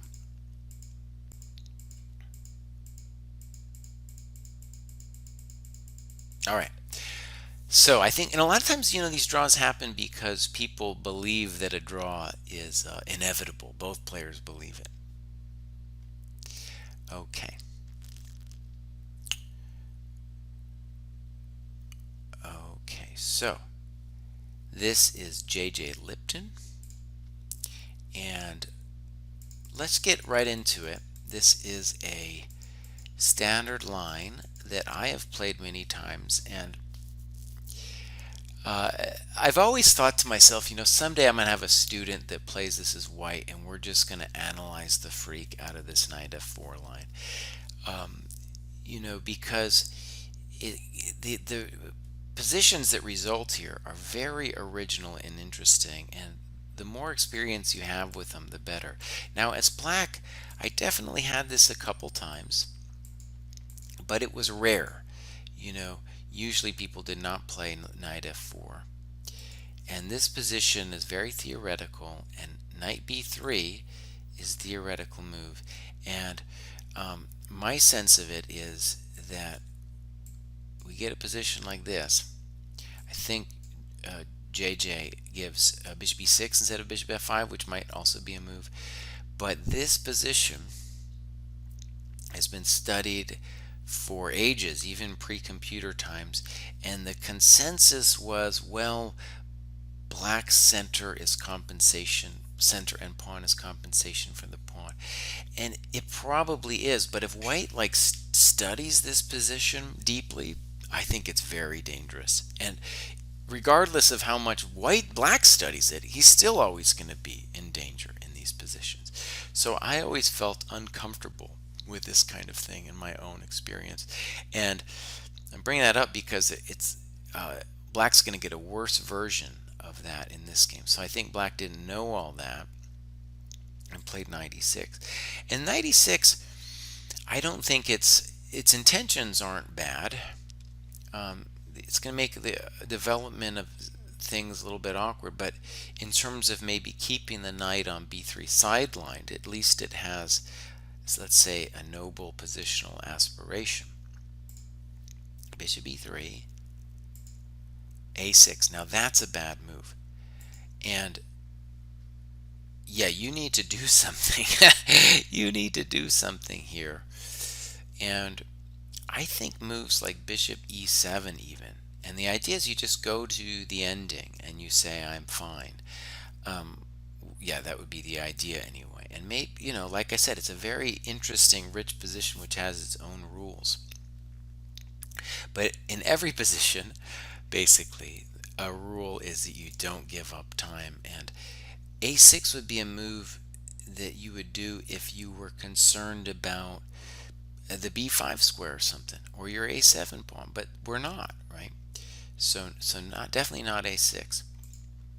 Oh dear, I got to plug myself in, and I'm worried I was worried that I was getting the terrible sound because I plugged myself in. It was this whole question of electronics and being in. Actually, tell me if my sound got weird just now. Bishop d7. I was the one, by the way, who told Sam never to say the word just. That was the back of the GM house. I don't know if he even remembers how he got it. Now, in this position, I want to say that we, in general, do not want to play e4. In general, we want to keep these pawns where they are. And white wants them to move. So, at some point, white is going to be looking to play f4 himself. And e4 is just going to help. So now I think this is an example of a position where I feel really uncertain as black. And one of the reasons, I've had this variation several times in blitz against GMs, and I've always felt really nervous about my position falling apart here. and f3, right? This is the sum of all my fears. My pawn isn't going to be too special, and I'm just going to start getting raged upon here.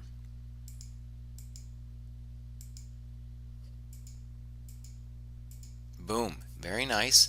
Black's playing good classical chess. DE is not possible. White is playing good classical chess. DE not possible because the bishop on d6 hanging.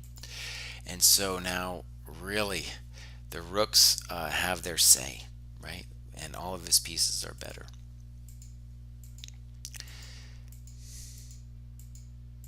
Good simple chess. We're going to start invading. Queen's going to come to the party. We've lost some pieces. Boom. Totally winning. And this is this variation. It's very tricky. So for those of you who want to play that position with black, you really have to study it. And when I say study it, I don't mean like memorizing lines. I mean, you got to look at some classical GM games and just get a feel of how they play the middle game positions, because it doesn't end. It doesn't end like your torture doesn't end, in the sense that your position will always be a little loose with the king and the loose pawns in the center, and you are probably fine, but you have to get good at it.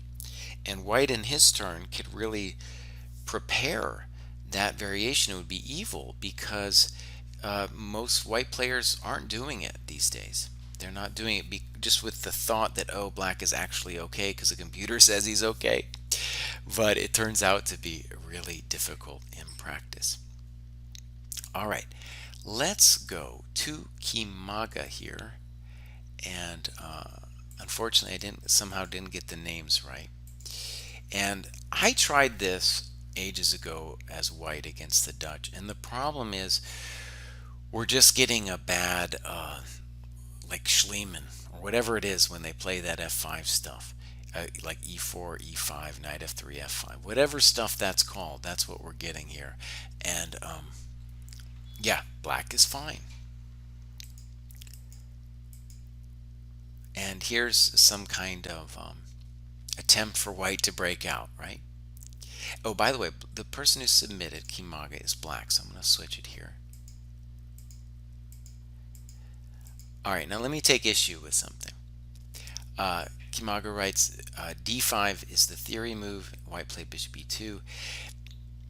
I just want to object that there's no theory in this position. Now, when we say theory move, we might mean something like, oh, it's been played before. But I'm certain that when both these players were playing this game, they weren't like, oh, you better play d5 here because that's theory, right? There's just a lot of positions we get that have been played before, but no one thinks of them as, at least I wouldn't think of them as theory. Paul in New Jersey writes, e4, e5, knight f3, f5. He wouldn't have anything to do. And what's interesting, I'm not an expert on that, but in this position, I believe it's like both knight c3 and d4 are the moves. And I mention that because in our game, right, white ended up playing d4 with a loss of tempo. So d5, castles, bishop d6, f3, probably white's best. Snip, snip, castles, bishop g5. All right, now let's take stock of the position. One thing about it that is important to see that Kimaga does note is that the knight on c3 is just god awful. The other thing about it that I think both players didn't really perceive is that the bishop on f3 is also pretty bad. And it does have a trick. White is intending some kind of knight takes d5 trick. But other than that, it seems to me like the bishop on f3 is just poor. So we then get to the question, what should black do? And I think that the bishop on c8 should say, well, I'm developed where I am. And think about moves like rook b8. That'll get out of the way of all the weird bishop d5 stuff. And then proceed with our initiative really on the king side. And when I say initiative, I'm really just talking about the fact that that white has those two funny pieces on f3 and c3. And so instead, black plays bishop a6, and it's got good motivations. But the more I looked at it, I was like, wait a second, the bishop on f3 is terrible. Move it out of the way. You know, play bishop e2, and you're going to get rid of one of your bad minor pieces. Yeah. Instead, rook e1 happens. Rook b8, good move. And white plays knight a4, which I think gets criticized, but at least it has the right intention, which is that knight is awful and it needs to do something. And if b3, I'm sure he was worried about the bishop b4s of the world. It's understandable. So queen d7, b3, queen f5. You like that move, and I like that move, right? And it shows that the rook on f1 really was doing an important role. And now you've really brought your queen nicely into the picture. So bishop e3 looks ugly. Bring the other rook in, very nice. Knight c5, and now a tactic you played here I like a lot. Boom. And the beauty of it is you're really going to nail the dark squares here, and the game ends very quickly. So snip, check to the rook, check, and maybe white thought he was going to live, but after queen h6 it's surprisingly over. I guess as you write, he could play queen g1 and be passive. But king g1, well, that's obviously over. You can't play king g1, right? Yeah. So here we go to the next game. Nice game with some interesting questions for both players. All right, this is Morphyfen, aka Nargiev. I don't know which one he is, but in any case, let's get into it. I just followed Morphyfen on Twitter, and this e3 system is like a relic of a bygone era. I played this when I was a kid, and maybe I'm outmoded in how I see this, but I feel like both players didn't understand how to do this. The Benko is an interesting opening that what I like about it is it has its own rules, and if you get to know those rules, you can become a very dangerous dude. One thing I've experienced in having students is those that play the Benko are just the old school d4 c4 thing repertoire is kind of, it's not like it's gone, but there's just, my students are playing so many Londons now, it's not like they get even a chance to play this way anymore. Okay, knight c3, knight bd7, snip. Okay, and that's a move, Morphyfen, that maybe some theoretical person is going to call that theoretical. I don't like it. And the old school way of playing this was to play a4, g6, rook a3, bishop g7, knight f3, castles, and something like e4. And the intention was to say, look, when they do this business, we're going to plug the black queenside play with a piece on b5. That's the idea.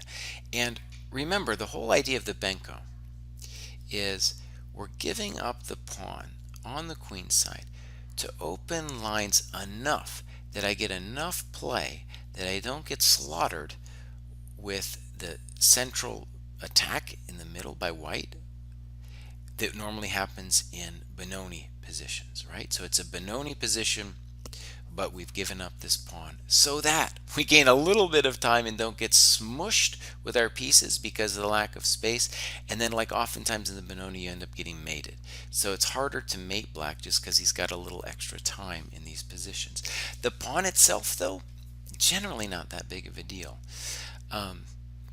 And actually, it's interesting. Once you're familiar with it, you can say to yourself, well, Kraai, what are you talking about? I don't play the Benko, or I don't play, I don't allow it as White, well, it's still important to know.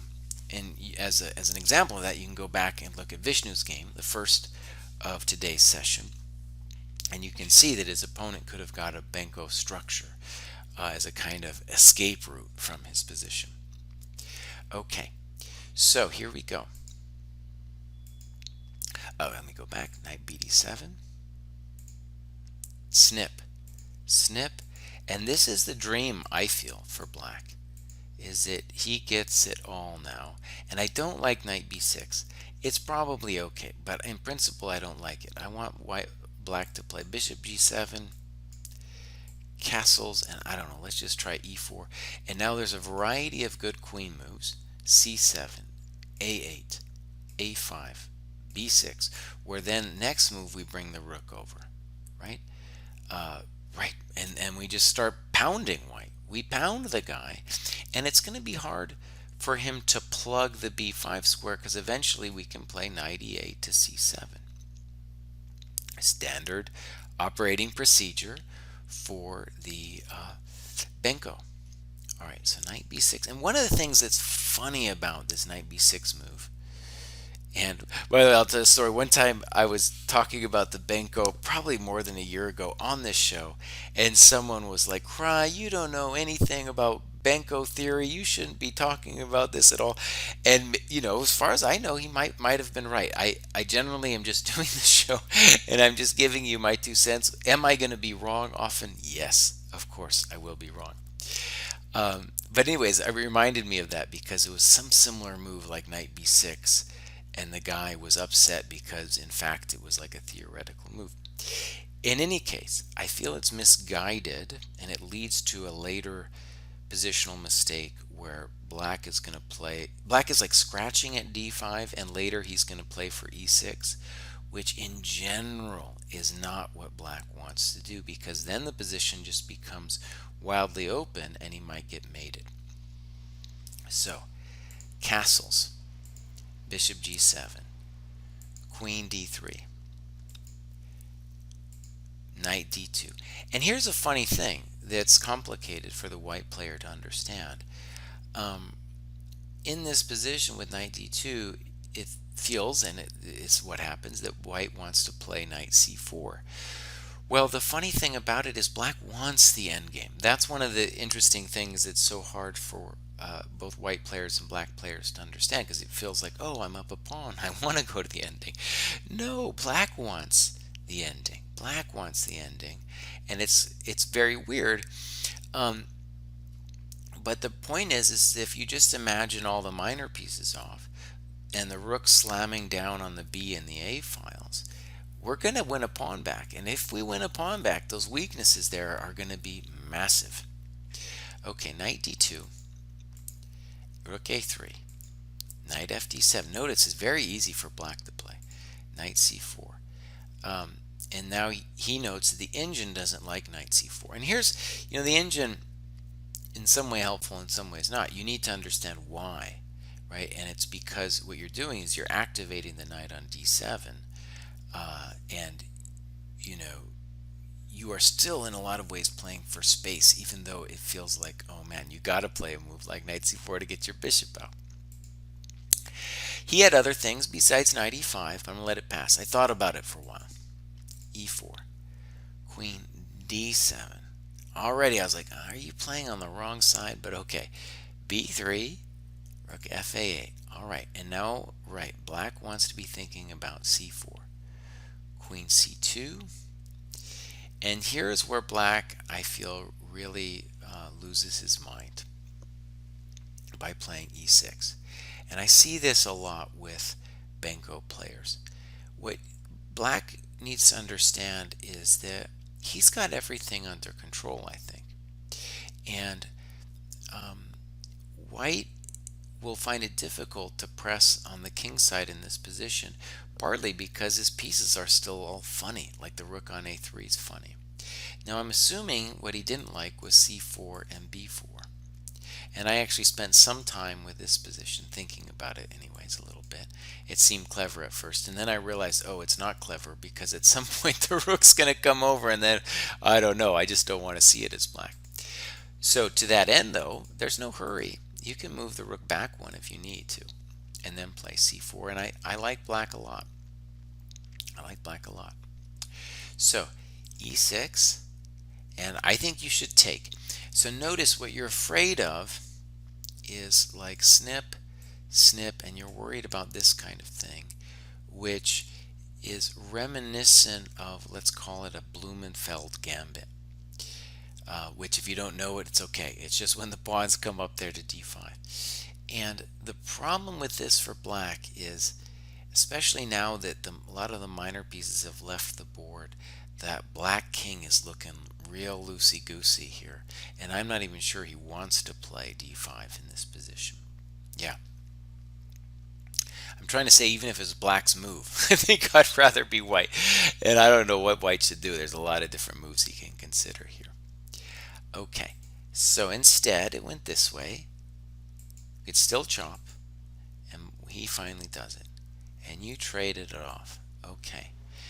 Now, are you doing okay? I think you're doing all right. And it's a big deal that the d6 pawn is weak. It would be much easier for black if like these pawns were still over here in e7 and e3. And you can see in a move like queen b7 that the guy is still obsessed with cracking the d5 square.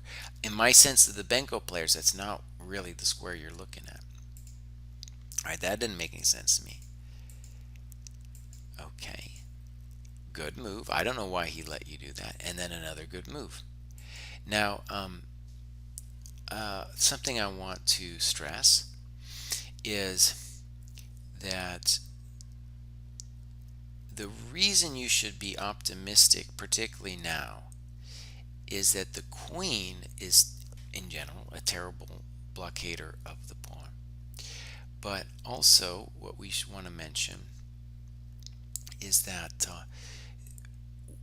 the queen is away from her man. So at this moment, we should be thinking about mating black. And I have a feeling it maybe didn't cross your mind, whatever. But yeah, let's look at how things went. Here, tricks, and then back. Okay. Now, let me look at it again. Right, so the point was, let's just show this. It looked a little weird, but you didn't want to do rook d3 because of rook d4. Now, maybe rook d4 is nothing special anyway, but I get it. That was your motivation. Okay, I like your position a lot. I like it a lot. And now, oh no, Morphe fan. Oh no, Morphe fan. We get Vishnu's fate. We get Say Chess's fate. We get, what was it? Somebody else's fate was in there. Tim's fate. Offer to draw. Game over. Game over. So, that's right. A terrible, horrible draw happened in this position. And I think one of the reasons Morphe fan submitted this game is he wanted me to address the question of, well, what should I have done? And again, the point I want to make is that your king is much better than his king. And a move that you could play without thinking too much about it, I think, is just h4. I mean, it's not even your move here, but let's just point out the obvious. Black can't actually do anything. That's one of the many horrors of his position, is he's not really doing anything. But next move, you're going to play h4, and you're going to ask the king some questions. If he plays h5, at some point we're going to be thinking about g4 ourselves. And it seems obscene, but the thing to realize is that we're the ones with the possibility of bringing stuff to bear on the king side. For example, rook a4 at some point is going to be ready to swing. And black is constantly, second he moves the queen, we'll play a7. And in the back of our minds, what we should be saying to ourselves, I think, is, oh, you know what? If I lose the pawn, that might be part of the whole transaction.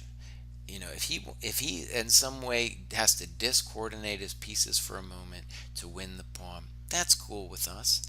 That's cool with us. That's when we're going to nail him with a plan like h4. And so, right, this position, I think, is actually pretty close to lost for black. And again, it's the pawn is the diversion, and the real problem is the black king over here. Okay. And Morphy Fan says g4 would have been my preference. Yes, you could do g4 too. Depending on what he does, we don't even know what the guy's going to do. And one of the things we have to stress is poor guy, right? Poor guy. You got to feel for him in this position because I don't know what he's going to do. I mean, I really don't know. Maybe he'll play h5 now. But even actually, as an example, if he plays h5, well, all of a sudden the thrust f4, f5 becomes interesting. So we're going to see what he does, but in general, we want to give our king a luft, and we're going to say we have a plan of mating the king while he's dealing with the pawn. Okay, we're going to do the famous Wandering Knight. I'm following Wandering Knight on Twitter now, and I think it's his first time on the show. And this one's really interesting to me. We've had a lot of throwback games for me, and I played this system in the 1980s, the last millennium plus. E5, D5, right. And it's a very interesting position that I'm going to say has now shifted. So back in the day, I had a lot of great victories, and the idea is simple. We've carved out the dark squares. And what black needs to know is there's some fundamental ideas about which pieces are good and which pieces are bad. And I'll just want to stress that there's a very important game that was played in this variation strategically. And it was Nakamura against Carlsen, I don't know, 5-6 years ago. If you type in this position and Nakamura Carlsen, you'll come up with it. And Carlsen was black. Carlsen, of course, is such a beautiful dude. He'll play anything. He'll play anything. He just wants an interesting game. And one of the things that was amazing to me about it, by the way, there's a lot of moves here for black. A5 is a move, for example, and bishop c5 is certainly the most aggressive move. But let me just say that in that game, this trade happened, and I thought, no way, because in general, the philosophy of black was very simple, that if I get the pieces of yours that fight for the dark squares, then I win. So I want this one, I want the knight because it's fighting for the dark squares, and I want to stop b4 from happening in an effective way. As black notes, by the way, it says Wandering Knight on the bottom. I'm certain just from the way he wrote the notes, he's actually black in this game. So actually, with that in mind, let's switch it up here. Okay, so as I was saying, it's about the taking over of the dark squares, and in this game, black achieves the goal. Okay, knight bd7, and I admire that black is refraining from a5 in this position, and the point is basically he's saying if ever b4, then I'm going to play bishop d4, bishop d3, and now he criticizes a5 a little bit, and I want to just say it's part of the plan to play a5. And now white plays bishop e3, and we understand why. It's because he wants to castle. However, as black, our heart should rejoice when seeing this bishop e3 move, because white is trading off his one good minor piece. And actually, again, I hadn't planned it this way, but when you go back and look at Vishnu's game, Vishnu also had a terrible light square bishop and bad knight, and there was some outpost square. In that game, it was e5, here at c5. And white in that position, Vishnu, also traded off his beautiful bishop. Here we get it, though. White wants to castle short. We understand why he's playing bishop e3. But in addition to getting the trade, more than one of my pieces wants to use the c5 square. So this is the dream that when I played this as a kid, this was the dream that I had, this position. Okay, castles, and now a move that goes without any kind of annotation, and that is h6. And I don't get it. I don't understand h6. It seems clear to me that tempo is important, and the default move should, I think, be bishop takes. We want that trade, and then queen c5. And, you know, I'll play king e7 probably at some point in the near future. And I've got a nice blockade on the dark squares, and a simple plan of saying that the pieces on c3 and d3 are poor. Okay, so h6, as Vishnu said about me, I'm a tempo fiend and I really don't like h6. I don't get it either, I gotta say. I'm sure you had some rationalization for playing h6, but I don't get it. In addition to taking on e3, you could consider castling short. You know, all these things are available to you. Even a4 is playable because bishop c2 you can take and play knight c5. That might be the original G move. Okay, h6, and now knight a4 happens, and you have, by all means, some question marks, some questions to answer. Let's put it that way. And what happens is one conceivable problem that you can get in this position is that he overruns your e5 square. Excuse me, c5 square. It's a Freudian slip with I said e5 square because that was what the square that Vishnu had. Right, Jackson Chess. Oh, Jackson Chess is Wander Knight. Great. Because he's worried about bishop g5, and of course, right, it wasn't technically even possible to play bishop g5. Also, even if it was, we should say the knight on, yeah, that's not the main concern, right? Okay, so I still believe in black, but we have to say that things have gone a little bit awry here. As I was saying, we need to make sure that we have firm control over the c5 square. And let's look first at what black did. He snipped and then played castles. This allows c5, and then we gotta say, oh my lord, white is now doing absolutely fantastic, and the bishop on d3 that was once terrible is now amazing. The transformation in the position is incredible now. And one thing I'll give a shout out to is to my old self. My old self saw the game of chess as a game of pawn breaks, and now I'm happy to say that I have seen the light, and this has nothing to do with the pawn breaks, though the pawn is cool. The problem is that the pieces, the white pieces, the bishop on d3 and the knight on a4, that were previously so terrible, now are fulfilling roles of meaning. Right? Okay, so let's go back and imagine if we're in this position. Obviously, h6 was a big tempo, but if we're in this position, what do we do about it? And one problem I'm seeing is if snip, snip, b6, I'm not convinced that we're going to hold on after a move like c5. It looks bad to me. So for example, even if we trade everything off, you know, the guy's going to come at us with moves, I don't know, rook c1, and it's hard. It's hard. And on knight d7, there's something like bishop b5. It's a hard business all of a sudden, right? So that didn't work. And so we really have to get kind of creative here. And first of all, I guess acknowledge that things didn't go quite as we might have wanted.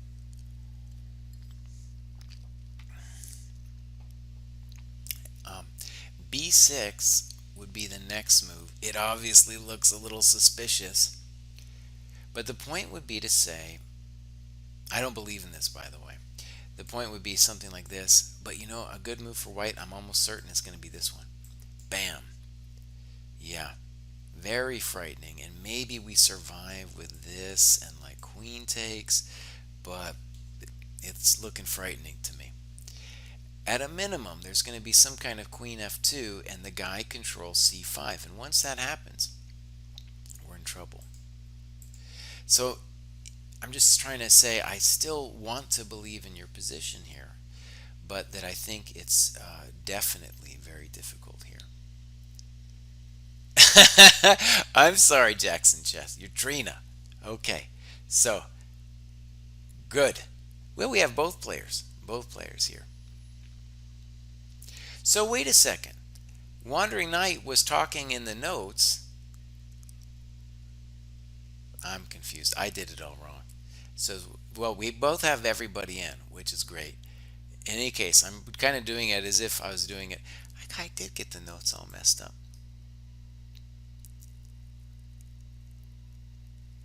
Um, okay, I'm not gonna spend too long on it. In any case, I don't know exactly what black should do here. It's hard. So snip, snip, castles c5, and I think we're toast. I think we're actually toast. Uh, this move, we gotta say, I think makes White's job easier. That being said, I don't really know what to do.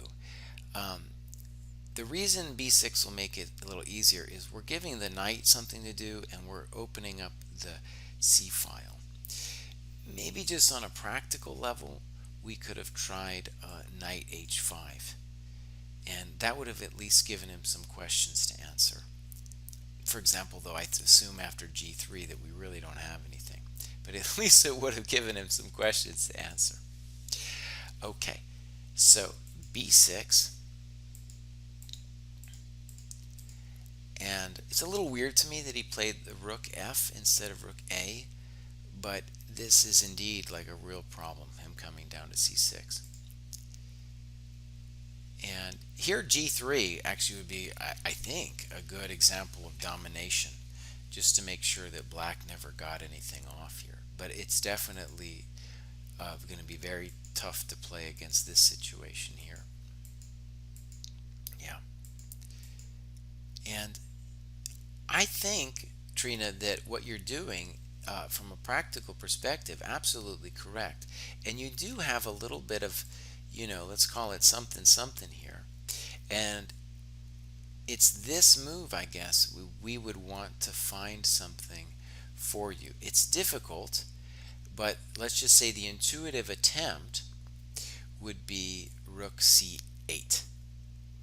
Now, is it still pretty hard? Yes, it is, because of rook c6. But then you can at least do this. Is it still hard because maybe he's got g3? I don't think he does because of knight h3, but I'm also not entirely certain.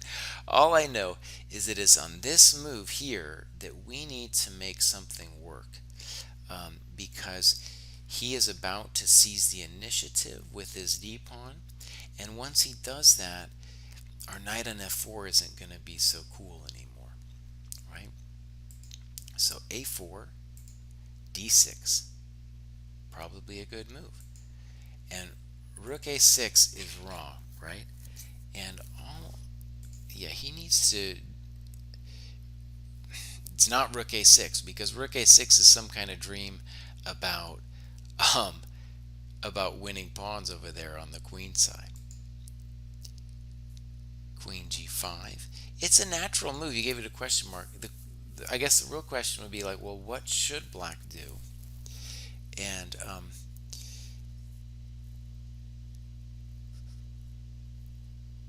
yeah, queen f2, Vish, absolutely. Rook a6.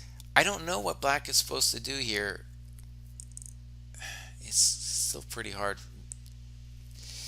Let's just say that by not playing g3 and allowing the knight to f4, you do have some kind of practical something something.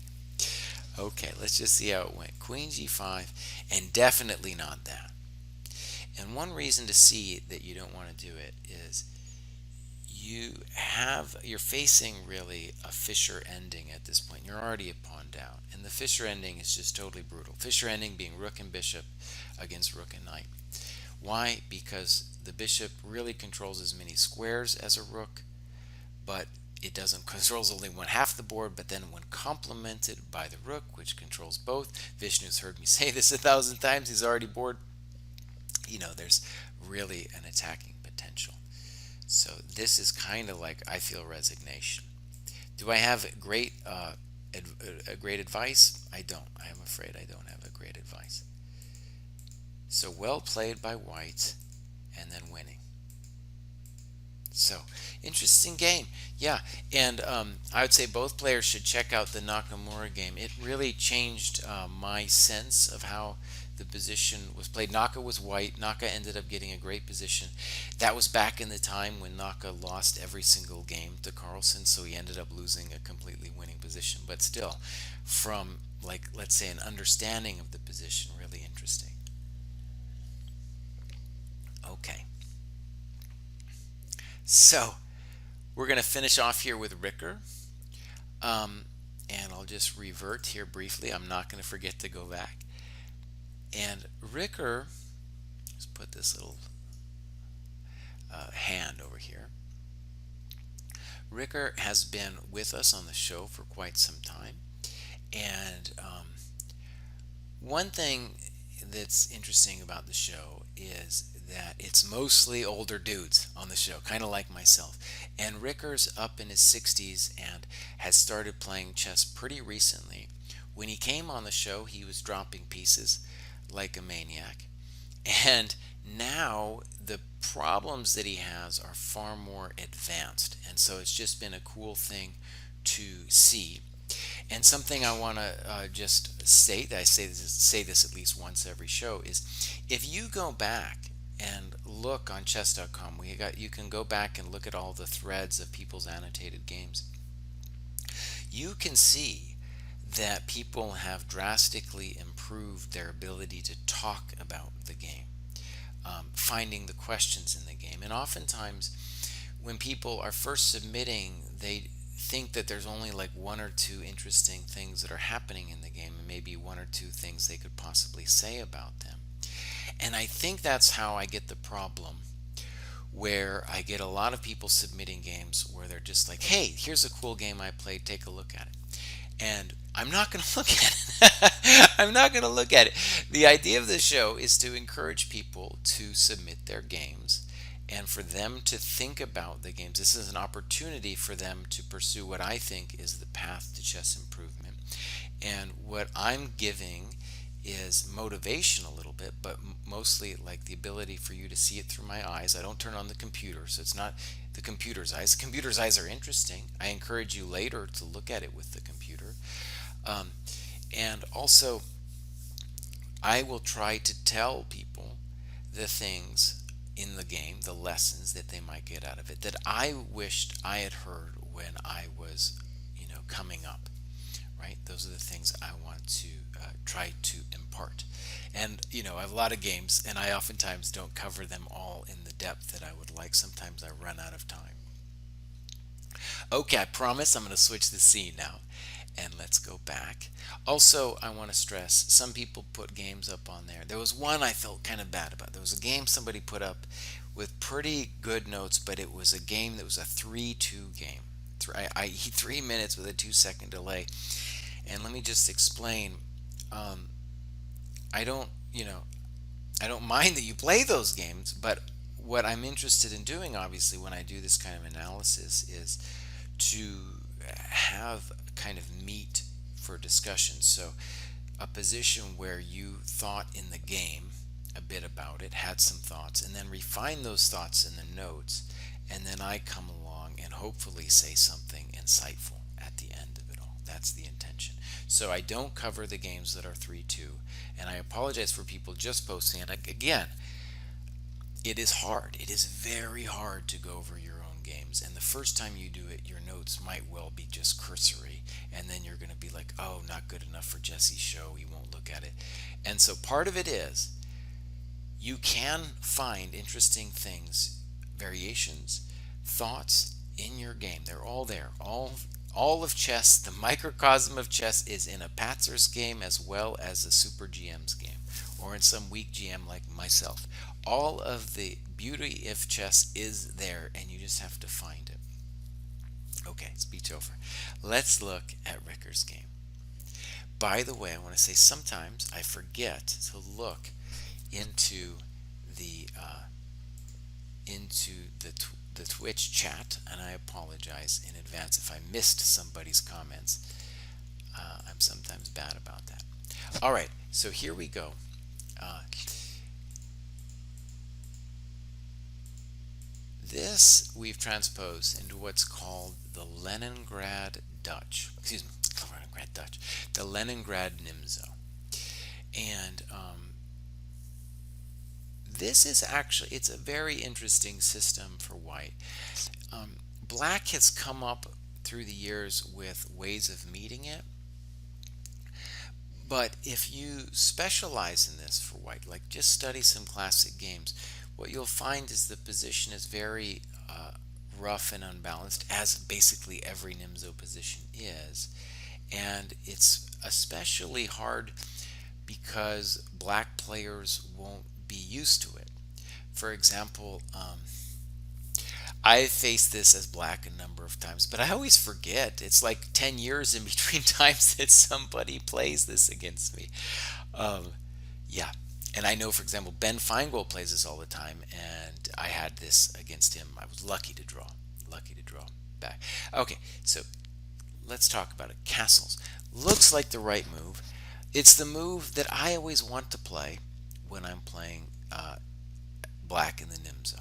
It feels like it's uncommittal. The problem, however, with castles in this position is that you will want to play h6 and g5 to deal with the pin.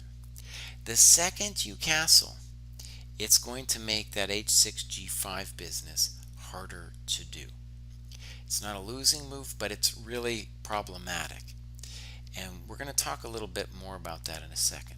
So castles, knight f3, h6, and now a crime from Ricker. Ricker takes. And let's read what he writes. I've got into the habit to just give up the bishop and simplify.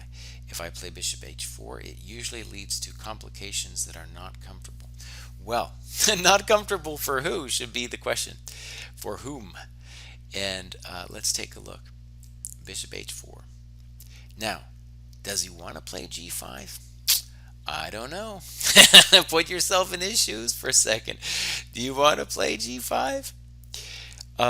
Yeah, real problematic. And if you're going to think about it from Black's perspective, if he was going to play g5, then he would want to do it without castling. And that is in fact the main line. So I like, for example, like I said, I don't really even remember it all, but it would be something like this: h6, bishop h4, g5, bishop g3, some kind of knight e4 business, followed by a d6 business, followed by the whole thing. And is it really spicy? Absolutely. And white could learn to play those positions well. There's some great classic games with it. But castles, you can see, is wrong because you don't want to play g5 if you're going to castle. And if you delay the g5, well, maybe the knight takes g5 is going to happen to you.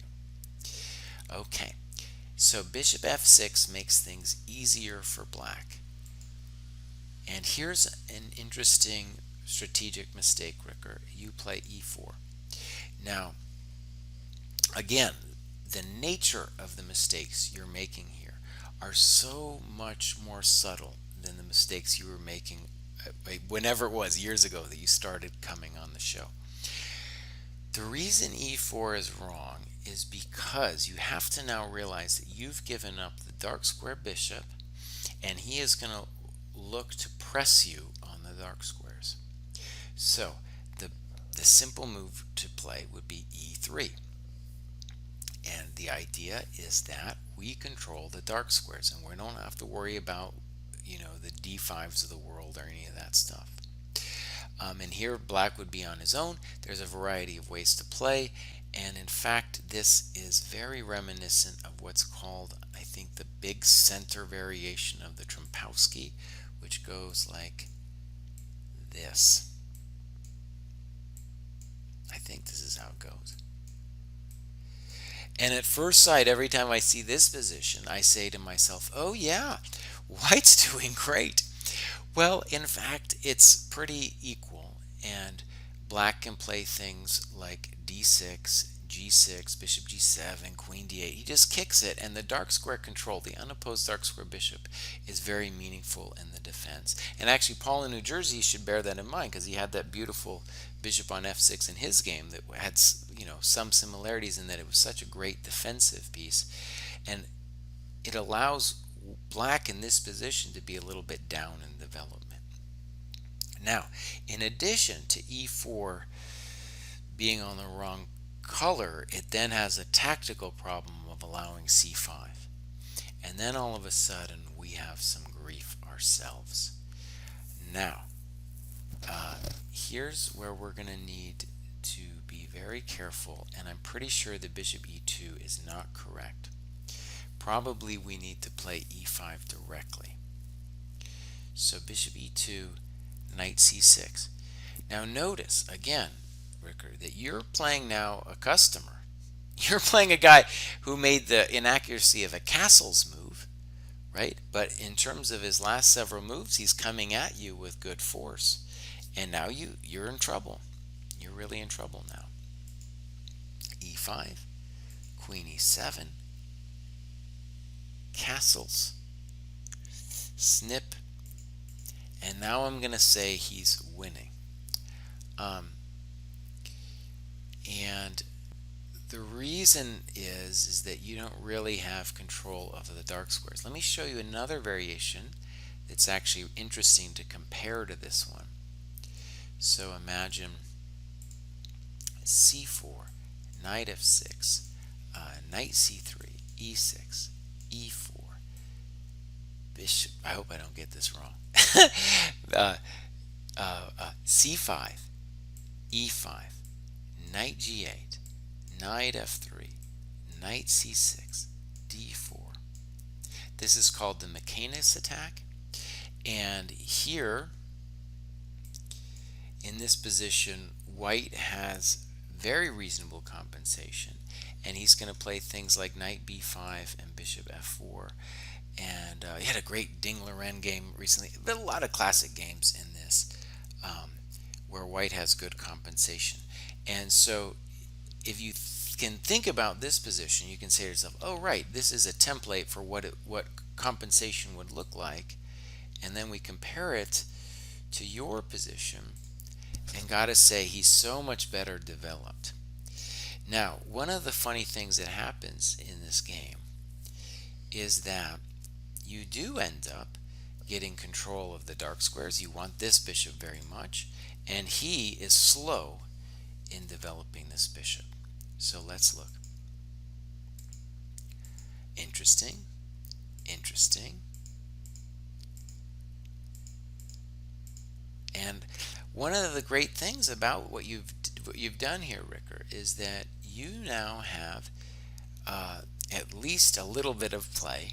I do think you're lost here if you would play a move like b6 and put his bishop on b7. Do you still have a vestige of play? Sure, you've got a vestige of play, but it's obviously much more difficult now. He must fix the bishop. Bishop d7 instead of b6 as well. So a6, knight c7, good. Rook b8. And now rook ac1 is fundamentally okay. There's another option, but we're going to talk about it in a second. Bishop d7. And here, what's really cool is,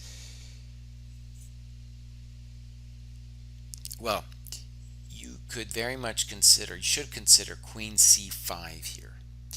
And it's a little counterintuitive because it feels like you are trading when down, but the knight is a jerk, and you're about to play rook fc1, and bishop c6 will be met with some kind of knight a6 stuff, so it won't be stable there. And yeah, you're going to have some initiative with your knight and your rook, so you have some compensation. Now, as you wrote, in the game, the guy could have played bishop c6 and there would have been some drama, right? He missed it. And what we should say about b5, okay, is in addition to it being a tactical miss, it's also very strategically terrible, because now your queen is going to be forced to go where it wants to go, c5. And I want to stress why this is such a nice move, and it's even stronger than it was before. The queen on e7 is kind of like a glue, you can think of, which is holding the black pieces together. So what queen c5 is aiming at is to trade off that glue in the position, right? And I sense that what you do with queen d4 is you're going to grub the pawn on a6. You're happy you're getting the pawn back. And the bummer with that is now he's going to be able to solve a lot of his problems in terms of time. So, rook fd8, knight a6, rook a8, good move, knight c5, bishop c6, right? And we just got to say, oh no, things have really turned around. You got your pawn back, but the bishop on c6 is amazing, and we talked about the Fischer ending before, and this is certainly an example of it, right? With everything really going his way here. So, queen e3, snip, snip. And now he plays what I think is a key mistake, rook d8. And you play rook e1. And there's what you write. This is where I need help. I thought it was better not to trade rooks, but not sure now. Okay, one thing I want to stress about your improvement here, okay, is that, what you should see is you are actually a model of how people can improve, in the sense that you have gone from obvious, let's call them obvious problems, to not so obvious problems, right? And here, for example, you're unsure what to do, but this is already kind of a highfalutin position.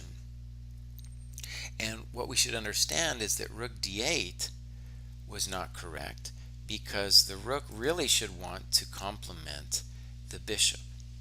Now, is it easy to come up with an exact way of playing this position for black? No, not really. But the move queen g5 would definitely be very pleasant for black, because, well, yeah, he's going to put his bishop on d5. And the idea of the Fischer ending, which I'm sure you will have a chance to play for yourself, is, as I said before, I actually already talked about it, but that the rook will complement the bishop. And my favorite metaphor that no one likes is, it's a little bit like this complementary business is a little bit like how you can imagine humans and dogs coexisting, co-evolving back in the day on the tundra, where the dogs do something with their smell and their speed, and then we do something with killing the animal off and organizing the attack. A little bit how the bishop and the rook coexist and work together. One without the other isn't as cool. Okay, so rook d8, poor move. Rook e1, bad. Now you just gave him that beautiful file. Bishop a8, not impressive. I'm not impressed with that move. He's like, I don't know, dreaming of some kind of business. I don't know what he's dreaming about. Queen g5 would have made sense. Knight d3. Let me just say, in principle, okay, the move that you should be wanting to play is f3. You need to give your king some luft, and you need to block the scope of that bishop. All right, knight d3. Notice what you did here, Ricker, is that the knight was cool on c5, and probably is at least as good on c5, and then you bring it over there to e5. f3. Notice queen b7 pretty superficial, honestly, because you want to play f3. He might have thought about it, by the way, as a thing where he might say, oh, now white's weakened his king. No, he just blocked your bishop and gave you some luft. That was a huge advantage. f3, I don't know about f3. Now, h4, incorrect. And let's talk about why. That is really his strong side of the board, h4 over there. And what you should definitely be doing is saying to yourself, I don't know what he's doing over there with his rook, but we need to move our rook now back. So either rook d1 or rook c1. Pick one. They both look beautiful. Make him worry about the knight h6s and f6s of the world. And the game is really a toss-up now. The bishop on a8, actually, not so happy. I would rather have the guy on d5 or something. Okay, so I want you to notice, we've seen this in other games of yours, Ricker, that you, and this is common to other players, will recognize this, that you are doing something hyper aggressive out of maybe what we could even call a sense of not knowing what to do or insecurity. And in fact, the problem in your position is the rook. The rook needs to get fixed. And h4, when you look at it, it's like, oh, it doesn't even help. It doesn't even help. So all these things, Ricker, I really think you're improving. And yeah, if you just pay attention, you know, you're going to go places. Look at this, f5, terrible move. Absolutely terrible. For black, he should be thinking about putting the pawns in the opposite color of the bishop. So e5, that's where the thing needs to go. Yeah. All right. So f5, terrible move. Knight comes back. h5. Now he's making your h5 move look like it had a purpose. Weird stuff is happening, Ricker, here. I'm not sure I understand it. And then things went wrong here. Obviously, the bishop now too strong. Oh, so that was a bummer. And let's just go back just 1 second. I'm sure this was like heavy time pressure and all that stuff. Let's just look at this for a second. Queen g5. The question is simply, do you have to take that thing? And for example, I think queen a7. Queen a7, he might have bishop f3 actually. That's unfortunate. Yeah, he's cruising for a bruising here. I don't know. I don't know.